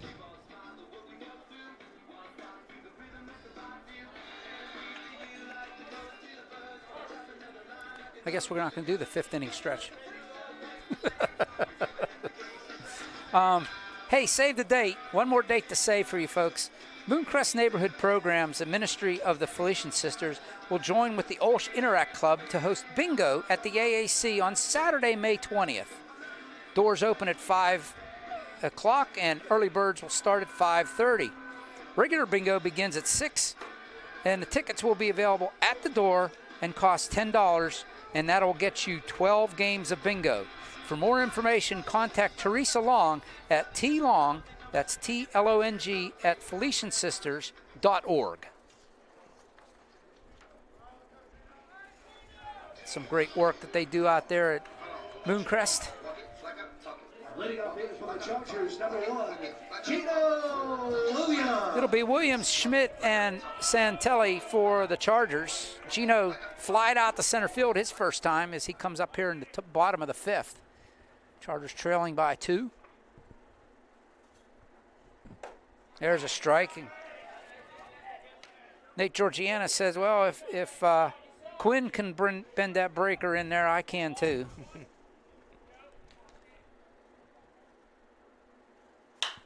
And another fly ball to center field. Richardson ranges over toward right center a little bit. He'll make the catch, one away. 2 times. Gino flies out to the center fielder. Yeah, just getting underneath it just by a tad. Yeah. Dipping those shoulders and getting underneath it, popping it up. Again, trying to swing for the fences more than just, you know, throw the hands, get it up the middle, go where the ball's taking you. Nate Schmidt, the first baseman, he struck out looking his first time. Takes strike 1. And you can't say that they aren't great pitches because, I mean, he's putting them right there. Oh, yeah. You just got to catch up to the timing. Yep, that's it. You said it earlier, he's keeping them off balance right now. Mm-hmm. There's a breaking pitch. He started off the plate outside, and it broke even further out, 1-1. Yeah, he's did a great job hitting his spot so far and kind of, you know, dictating the pace here. Sometimes he quick pitches, sometimes he takes his time. Foul back.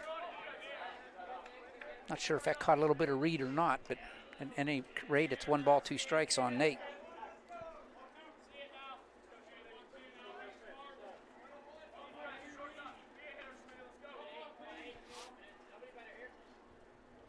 Here's 1 ball, 2 strike pitch from Nate Georgiana. Outside, 2-2. Yeah, I was going back. I'm seeing his wristband on his glove hand. I was mentioned before. When I was in high school and junior high, I had a glove that had a little bit of white on the webbing, and I wasn't allowed to wear it. Here's one to the shortstop. That's Lanero now. He'll throw it across the diamond. 6-3 goes Schmidt. Yeah, and they wouldn't let me wear that if I was on the mound. Well, I'm pretty sure you're not supposed to. You usually have to take tape off. I mean, just with my team at BC3, our one player tapes his wrist all the time when he plays in the field, but when he came in the pitch, he has to take it off. Yeah, he shouldn't be allowed to have that I mean, on. even though it is on the glove hand, you still shouldn't be able to wear it. No. Pop foul out of play by Quinn Santelli. Quinn struck out looking his first time. Strike 1. 12 in a row retired by Georgiana. Nobody's reached since the first inning for the Chargers. Strike 2 called on the outside corner. Yeah, it's just one of those games where the Chargers are just not finding a way to get on base, and Georgiana's he's putting them across the plate, so you're not going to walk much. I credit Georgiana. Well, he talked about Quinn overthrowing one. There's one that Nate Georgiana overthrew, ball 1. Did you see how long he tried to hold his leg up there that time? And that's what he's trying to do right now. He's trying to throw the Chargers off by just changing his pace and his time every time the way he throws. Almost like you throw the timing off of a base runner. There's a base hit into center field. That one's going to get down. Quinn Santelli rounds first. It's a 2-out single for Quinn. Nothing like helping yourself out there. No doubt. You needed that big time. And he just sat back there, and that's all you have to do. Sit back and just throw your hands. We'll get a courtesy runner for Quinn. You see the pitch as long as you can into the glove, and then you just throw the hands. Courtesy run for Santelli at first base. Peter Sweeney. I don't know if you heard that. Peter Sweeney, courtesy running for Quinn. Go ahead and continue your thought.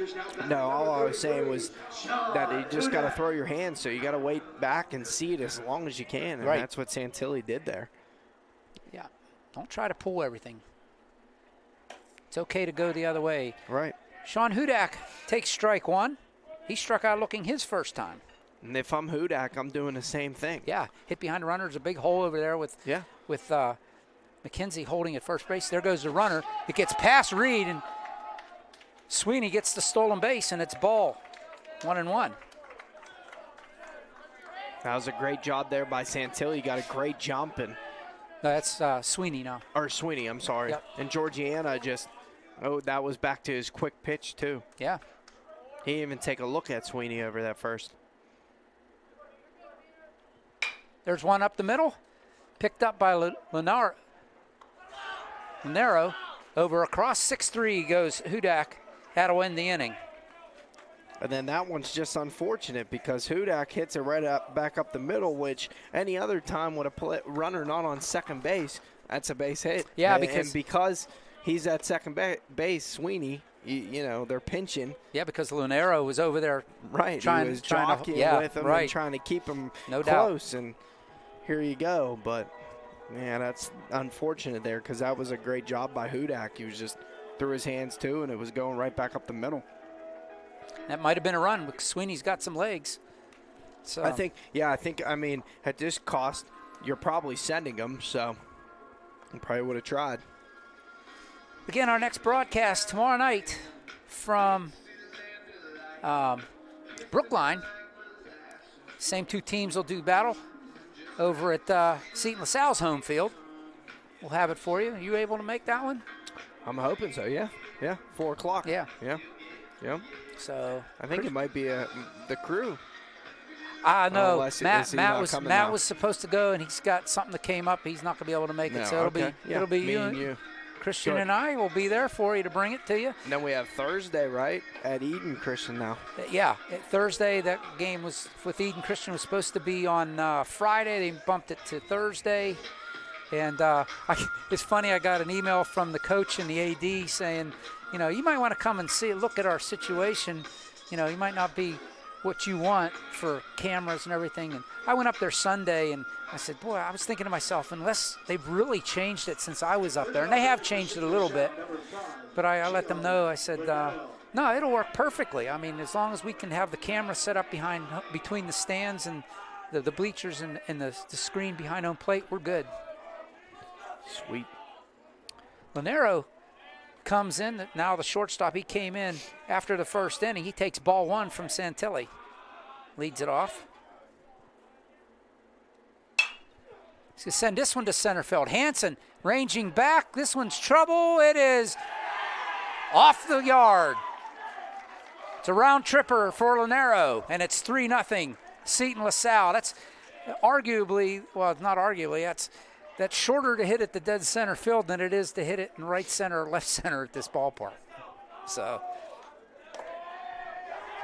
And the one thing that I'm trying to think, and like we said earlier, DiMaggio didn't start this game, but man, has he affected it since he's been in. He doesn't start the game. He comes in the third inning. That's his 4th home run of the season, by the way. He came in right away. He doubles. He steals home. He makes a couple plays at shortstop. Now he hits a home run. Ball 1 to Cole Sterrett.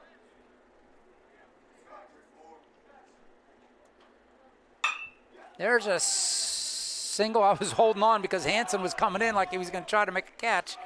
Made the wise choice. That was a line drive, base hit to center field.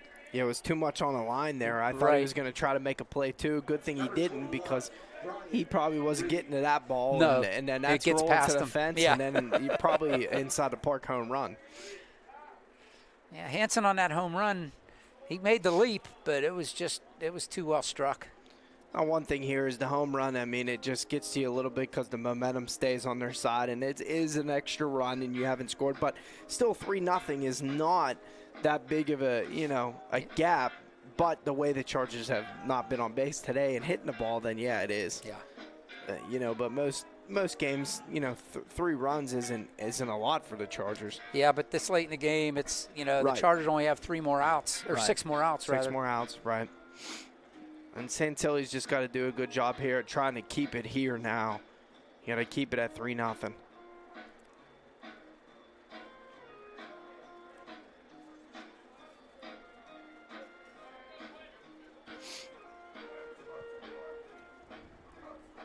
Well, that brings up another big guy, Brian Reed. He flied out and struck out, flied out to center field. Throw over and stare it back easily.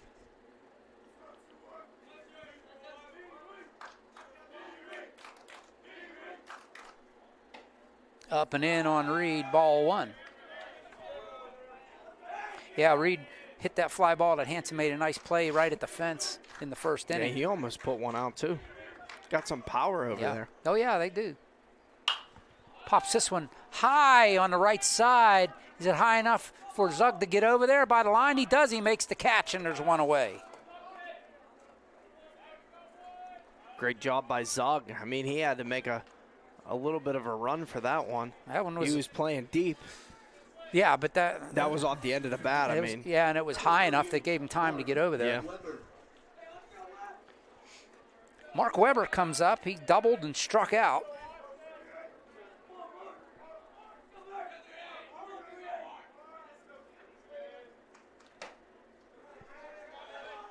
Takes ball one.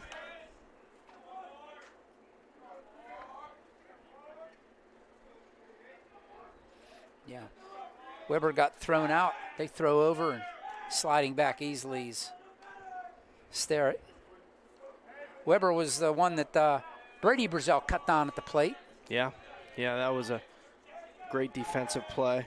Swing and a miss by Weber, 1-1.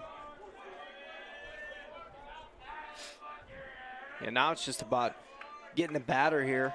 If you can roll two, you keep it on the ground, roll two, it'd be great too.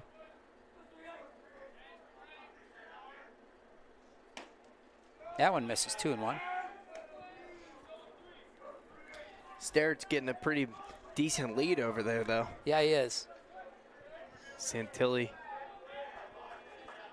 checking on him. He has 5 stolen bases, but this one's driven to left field pretty good. Joey Dashner turned around the wrong way, made the right move, makes the catch out there by the fence. Boy, this Seton LaSalle team's got some pop in their bat, and I can see why they got some home runs. Their field isn't as big as this one. It's deep. Yeah, so, I mean, you got to keep these guys on the ground. You can't let them hit fly balls. I mean, that was another jolt by Weber. And, man, he really got through that baseball. Quick hands. And Dashner out there doing a little silhouette and catches it anyway. He turned to his left. What a great catch. He turned to his left and had to do a 360. And yeah, I mean, to be honest with you, I thought that was going out too. I know he put a charge on, but it's a little bit further out there to left field than it is to center. Foul back, strike 2. But I will say this is the team, you know, that we've seen all year here put a couple jolts into the ball. And they've sent some back to the fence, there's no doubt. Michael Todd started at short. He's now playing second base for Seton LaSalle. He's behind 0-2 with 2 outs here. There goes the runner. There's a ground ball, right, a perfectly executed hit and run. Right into the hole where Gino was. They're going to throw it into Gino. And there's Rebels at the corners, first and third. And just perfectly executed by the Rebels. A little hit and run there. No doubt. Gino just going to cover the bag, and unfortunately, just right where he was. Right where he was standing. I mean, he's not stealing. Gino comes up with that and throws him out at first.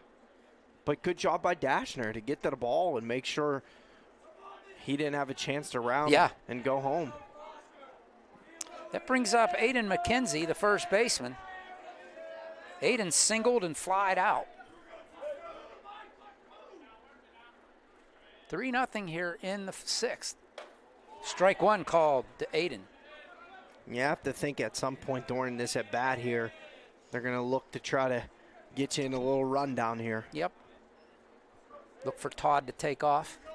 With 2 outs, what do you got to lose? Probably going now. There he goes. There's a ball inside. They don't throw. I mean, I'm very surprised Santilli didn't throw to first because he had a big-time lead over there at first base. Yeah, and first, and I really thought you could have picked him off. If he's going on first move, you might get him leaning the wrong way and pick him off. Yeah, and he's not the fastest guy. There's a fly ball to center field. Hansen's going to range over and come in a little bit. Make the catch, and that will end the inning, but not before Seton LaSalle tacks on another one. DiMaggio Lunero goes deep to center field to make it 3-0 Seton LaSalle here as we go to the bottom of the 6th. And Santilli gets out of it, though. He did a great job that limited to just DiMaggio's home run, and good job by Hansen there to come up with the catch. But now you just... Again, it's the same thing in between all these innings here. Find a way, find a way, find a way. And right now, you're working with only 6 more outs, so you really need something to get generated here and find a way. You know, and this is a testament to both of these pitchers today. You know, I mean, it's totally unofficial, but I have Centelli with 63 pitches, and Georgiana, granted he's pitched 5 innings, he's got 58. So both these pitchers are getting it done. I mean, they could both go 7 innings, no problem here. Yeah. I mean, they've both been pitching well. They've both been efficient. It just so happens that the Rebels had a couple plays that were aggressive enough, and they scored. I mean, you steal home, and you hit a home run. I mean, at any cost in games like this where it's a pitcher's duel, that's going to win you the game 90% of the time. And that's what the Chargers need to have happen, but they just haven't had enough base runners. Well, here in the 6th inning, they have the top of the lineup. It's Safner, Brazel, and Dashner due up for the Chargers. Yeah, so if you're going to do anything right now, is the time to go. Safner flew out and struck out. He bunts this one. Georgiana backhands it, throws across to McKenzie, one away. Play goes 1-3. A little bit to the third base side. And there it was. They were trying to be aggressive there and just find a way, and it was the right idea. He just couldn't get it out of. He needed it more toward the third baseline. Georgiana can't come up with that baseball. He needed to make Weber come in and make that play. Exactly. And then he's probably safe at that point. Inside, Brady spins away, ball 1.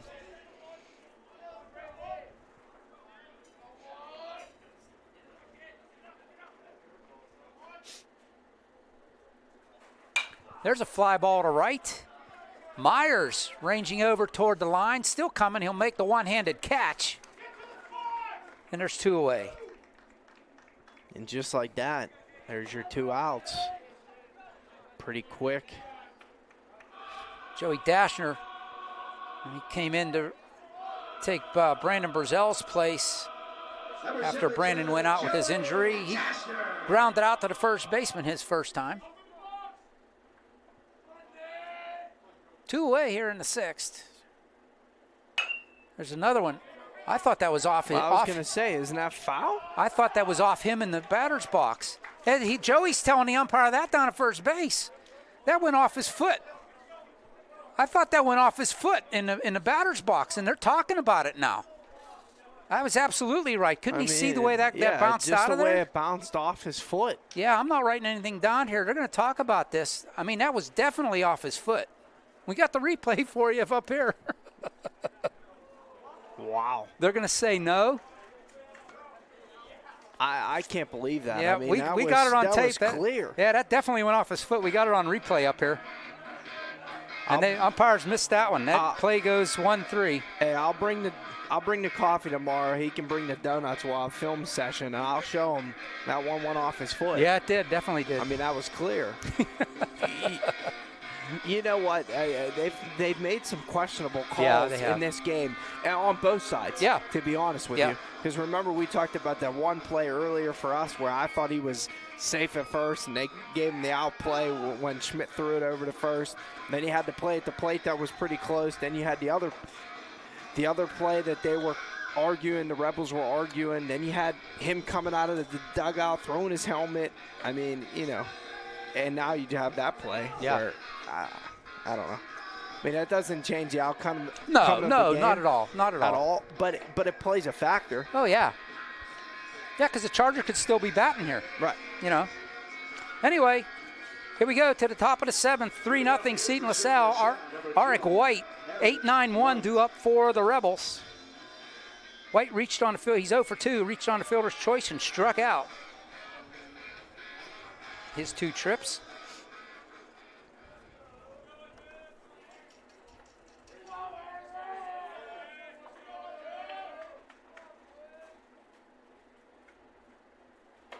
There's a strike called to White. Boy, that was an efficient inning for Georgiana. I had him with 4 pitches. Yep, and that was the other thing. You needed to see some pitches. 2-hopper to Gino over at short, across the diamond to Hudak. 6-3 goes the play. Great One play away by Williams. Yeah, He's a smooth athlete out there at shortstop. Very solid. Yeah, he Good glove. He charged in and got that perfect hop. Number 2. But like you said, the Chargers have to find a way to get to Georgiana, and they just haven't yet. Myers 1 for 2. He singled, scored, and grounded out to Williams. And this time he takes the first pitch, and Hansen wraps the leather around it out in center field. Quickly 2 away. And this is the game of baseball, which makes it fun. You know, every pitch matters. Number 1. And just like that, there's 2 outs here in the top of this inning. Nate Georgiana singled, flied out twice. 1 for 3. Takes strike 1.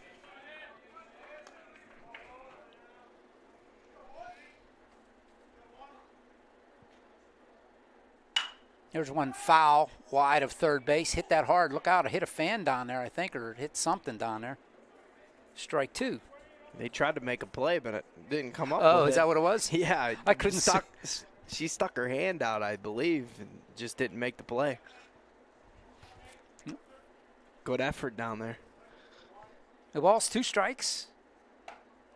Just misses 1 and 2. I mean, Santilli's running off the mound. I thought that was strike 3 as well. I did too, yeah. They want it upstairs. Santilli bounces this one on the plate. It's 2 and 2.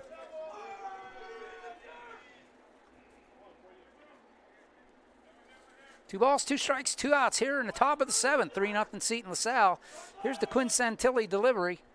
Pop this one right up over our heads. That one, boy, if the screen wasn't there, it was right at you. I thought I was gonna have to make a play there. I didn't react. Yeah, we're just to the first base side of the plate. There's another one wide at third. Look out, lady. This one hit the screen in front of her.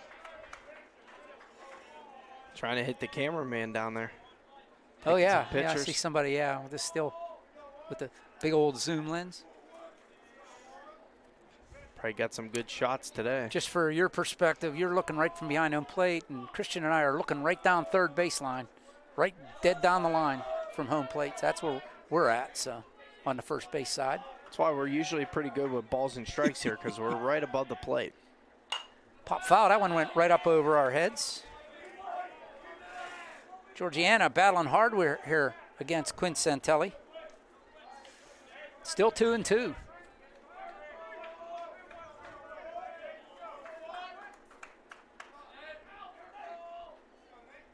Strike 3 called at the knees. 1, 2, 3 goes Seton LaSalle.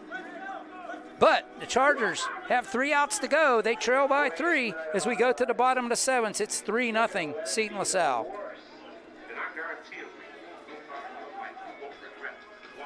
Got to find a way here.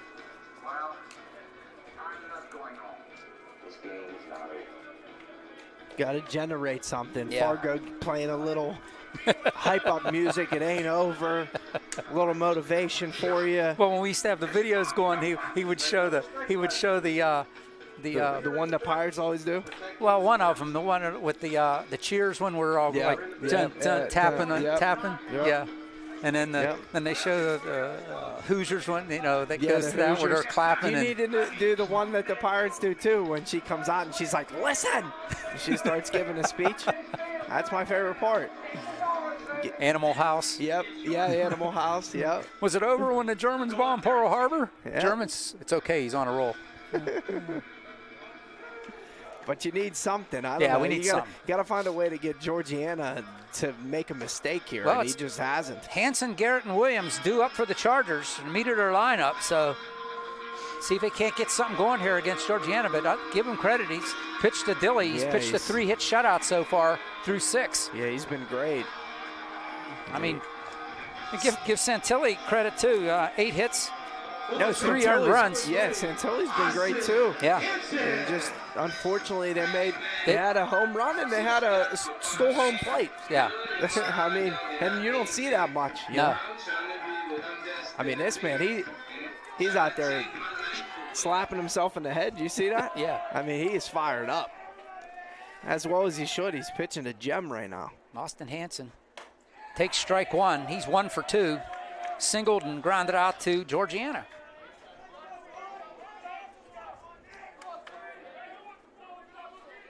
Austin Hansen, one of the seniors on this team. Grounded toward third, and he gets past him. It's a fair ball over to third base bag. Hansen rounds first. He's headed for two, and he's going to get in there standing up with a double. A leadoff double for Austin Hansen. He's 2 for 3. And that's exactly what we needed. Just what the doctor ordered. That's what they ordered. I mean, the way Weber was playing down there, he was in front of the bag. Yeah. Which I was a little surprised by. He wasn't even with the bag, and Hansen just stung it hard enough that he couldn't get back to it. Well, Garrett Sugg leads the team in average. He leads the team in RBIs. He needs a big one right here. Tried to bunt this one. Tried to get the player over, strike one. I'm not sure. I mean, I don't mind the idea here. He's a lefty batter. Weber's now behind the bag. Georgiana's going to be falling off the mound, so it's tough to go get the ball. If he bunts it down third base. That's not a bad idea, but right now you can't sacrifice an out. No, you need that had runs. to be like more of like. If it was a run game, yeah. Takes that one, strike two. And now Weber moved up in front of, and now he goes back behind the bag again. But he moved up in front of third that time. Yeah, he's even with the bag right now. Creeping in. Outside, 1 and 2. And this is going to be a great inning here because now Georgianis, he's thinking a little bit, man. Well, you know, he's pitched a great game, but Hansen gets on with a double. Ball inside, 2 and 2. And good job by Zug there, great eye. Heard the Seton LaSalle bench calling for strike 3, but. Well, I mean, that was inside. That was inside, yeah. And he's crowding the plate, I mean. He always does. Shot down the line, foul, first base side. And McKenzie, the first baseman down there, clapping his glove because he knew that was trouble if it gets fair. Yeah, if that's fair, Hansen scoring easily. Zug's probably at second base. And now you're really fired up over there in that Charger dugout. 2 balls, 2 strikes. Fly ball on the infield. Weber's going back behind third. This is tough. Over is DiMaggio Lunero. Makes the catch, 1 away. Officially, that goes as a pop to the shortstop. DiMaggio just calling him off there. He just took charge of that. And again, the quick pitch again got Zug. That's exactly. Zug wasn't ready. He wasn't in the box yet. Georgiana's already throwing, and then he has to protect, so he swings and pops it up. Gino Williams up at the plate. He takes ball 1. He's 0 for 2. 2 flyouts to center field. Ball 2. You know, the one thing that I would have been questioning if I was Coach McCarron is a couple of these times, is he coming set? He's not even, you know, some of these quick pitches, he's not even set. There's a strike. Gino taking all away. Because we do need base runners.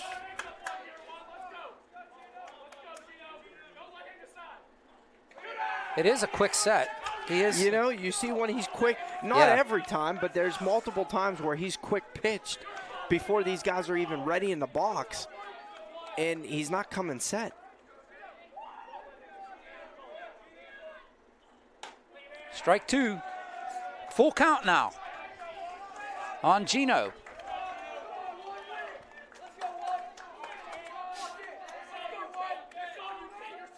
Here's the payoff with Hansen out at second base. Ground ball wide to third. That's a foul ball. We'll do it again. Right here, you don't got to do anything crazy. You just got to find a way to put the ball in play and find a single here. Single gets you at least a run. Yeah. Then you can be aggressive with a guy on base with 1 out. Gino can run. Payoff. Up the middle. Lunero scoops it up at second base, throws across, play goes 6-3 on the play. Hansen over to third, and there's 2 away. And again, just DiMaggio, Lunero playing right where these guys are hitting the ball up the middle. He's taken away probably 3 base hits up the middle tonight just because he's playing deep in the hole by the bag, and there's a player at second base. No. And that was just 3. That was 3 times here. Chargers down to their final out here. Way upstairs. Georgiana tried to put a little extra mustard on that one. It's just one of those things where, you know, it's like football. It's a game of inches. It's every pitch here. Upstairs again, trying to overthrow. 2 balls, no strikes. And that'll send Reed out to talk to his pitcher. Well, and the last thing Georgiana wants to do here is walk Schmidt, put runners on a corner with 2 outs, and the tying run coming to the plate. And we talked about the Chargers, and, you know, they haven't had a home run all year, but doesn't mean that with 2 outs and 2 runners on that anything could happen. That's right. Here we go. 2-0. Outside, 3-0. And if you're the Chargers, you're taking all the way on this one because you need base runners. He was 3-1. Got no problem with that. I wouldn't have any problem taking the next one either. I know. Yeah, right now you almost gotta just get to another batter. Right. You need base runners. Strike 2 no called. Way. And Nate, yeah, that one was. No way. I don't even think the first one was. And I wasn't going to question it, but now. Yeah, that glove was up above the umpire's head. And it was inside, too, to both of those pitchers. Here's the full count. 2 outs. There's a shot right at Lanero, and it gets through him. Chargers get a run. Nate Schmidt gets the RBI, and the Chargers are on the board. It's 3-1. At 8, Lanero up. There you go. That's all you got to do there. 3-2. You knew the pitch had to be coming to you there because Georgiana didn't want to walk you and put you on. And Schmidt turns on it, hits a bullet to shortstop. Sweeney will run for Schmidt. That gets some speed on the base pads. That's definitely an error on Lanero. That was hit right at him. Oh, yeah, that was hit right at him. I'm not even too sure what he was doing there because he tried to make like this spectacular like backhand. All he had to do was get in front of it. He was there. I'm not sure what he was doing. Trying to be fancy, and it cost him. Strike 1 to Quinn. And Quinn had one of the hits. One for 2. 4 hits. Yeah, 1 for 2. Or 5 hits, sorry. Struck out and then singled. Takes strike 2.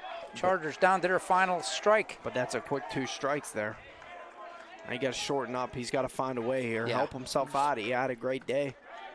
Keep us alive. He's going to foul that one off to the right side. Sweeney was halfway to second base. Yeah, I mean, if you're Santilli, he's had a heck of a day on the bump. You really want to try to find a way here to get on, keep this game going. Sweeney, not much of a lead over there. Foul, just got a piece of it. No, and if you're Sweeney, you just don't want to get picked off. So right now, it doesn't even matter really getting to second base. At this point, it doesn't. Yeah, now, if I'm Santilli gets on, now you're thinking about trying to move those guys over. If I'm Seton LaSalle, I don't even know why they're holding him. I wouldn't even be. I'd play behind him. Yep. Santilli, and Sweeney was taken off. Santilli just got a bat out and fouled that one off. Well, you're exactly right, Al, because if he hits one hard enough that goes right past first base because you're holding him on. And Sweeney's easily at third base. It's not even worth it. I'm a little surprised by that, too. So, and you're covering more ground if you're playing off the bag. I mean, I don't understand that. Ball upstairs, 1-2. Well, and the way the Chargers haven't hit a home run all year. Right. So even if he gets a second, you're not looking for him to hit a home run. So if he gets a second and a base hit and you score another run, it's still 3-2. Sean Hudak on base, or on deck. Strike 3 called, and that's the ball game.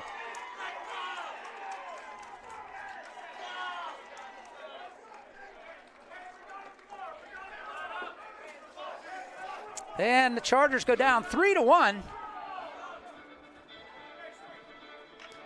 Wow, that was a tough pitch there. And those last 3 at-bats, he was calling some crazy inside corner pitches. I mean, you know, that's tough, but Santilli's thinking to himself. Yeah. Santilli's thinking to himself, like, I didn't get that call all night, and you called that on me now? The Chargers' next game is tomorrow against Seton LaSalle. You can listen and watch the game on the OLSH Sports Network. And that's just a tough one for the Chargers to swallow because it's senior night. The section's still in sight. You want to be able to get a win here in front of your home crowd on senior night for your guys. Santilli pitches an awesome game again. You got to tip your hat at both these pitchers tonight. Both of them. Georgiana was he was spectacular. I mean, he just controlled the whole pace of the game, and credit those guys for just being dialed in. And again, DiMaggio Linero comes in and he changed the whole game. I mean, he gets on, he doubles, they score a run, then he steals home plate. He gets them all fired up, and then he comes up late and he hits a home run.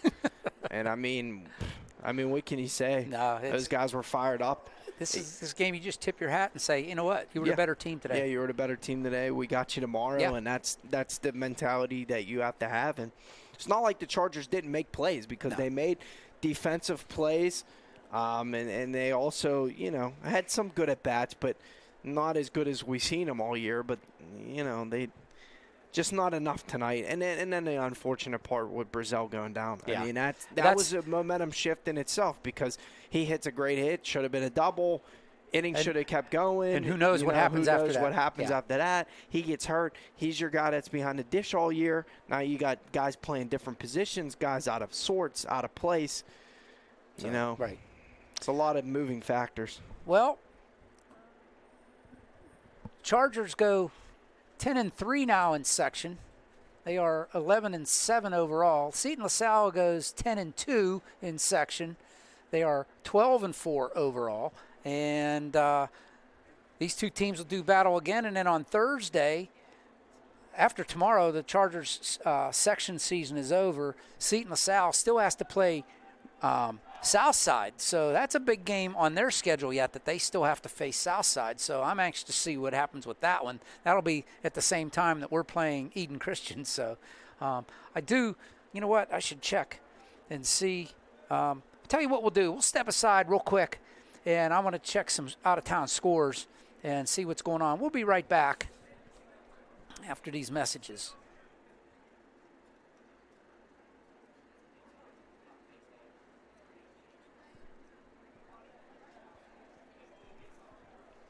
We'll be right back.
Welcome back here to Youthtown, where the Chargers fall to the Seton LaSalle Rebels by a score of 3-1. And really a great game. The only thing is, if you were wearing purple and gold, it wasn't so great. If you're wearing green and gold, it was a fantastic game. But overall, as a baseball fan, it was a well-played game. Both these teams put their hearts into it, and then Seton LaSalle came out the victors today. But they'll do it again tomorrow, and we'll see what happens. Yeah, you got to, quick turnaround here. You got to shift your focus and your mentality back to tomorrow, and now it'll be interesting to see who goes for the Chargers on the bump. But, I mean, you got to find a way to get your bats rolling tomorrow. You hope that you've seen Seton LaSalle's probably ace today. But I'm sure it's not going to fall off too much tomorrow. I wouldn't be surprised if you see DiMaggio or one of those guys coming in and pumping some cheddar as well, like Georgiana. So you're going to have to do your thing tomorrow and just come back and be aggressive and find a way. And hopefully Brazel's a little better tomorrow. Maybe he can go. Maybe it's just, he's walking on it a little bit, but maybe he's just, got to stretch it out a little bit or something. But we'll see what he got. Yeah, you see him walking across the screen there. Yeah. And as you see, there's Zay there with crutches and also not a good sight that you want to see. Well, the good news is some more OLSH athletics. The girls softball traveled down to Charleroi. We were going to bring you that one, but then this one became senior night, so we come up here and do this one. But the girls come away. Oh, wait a minute.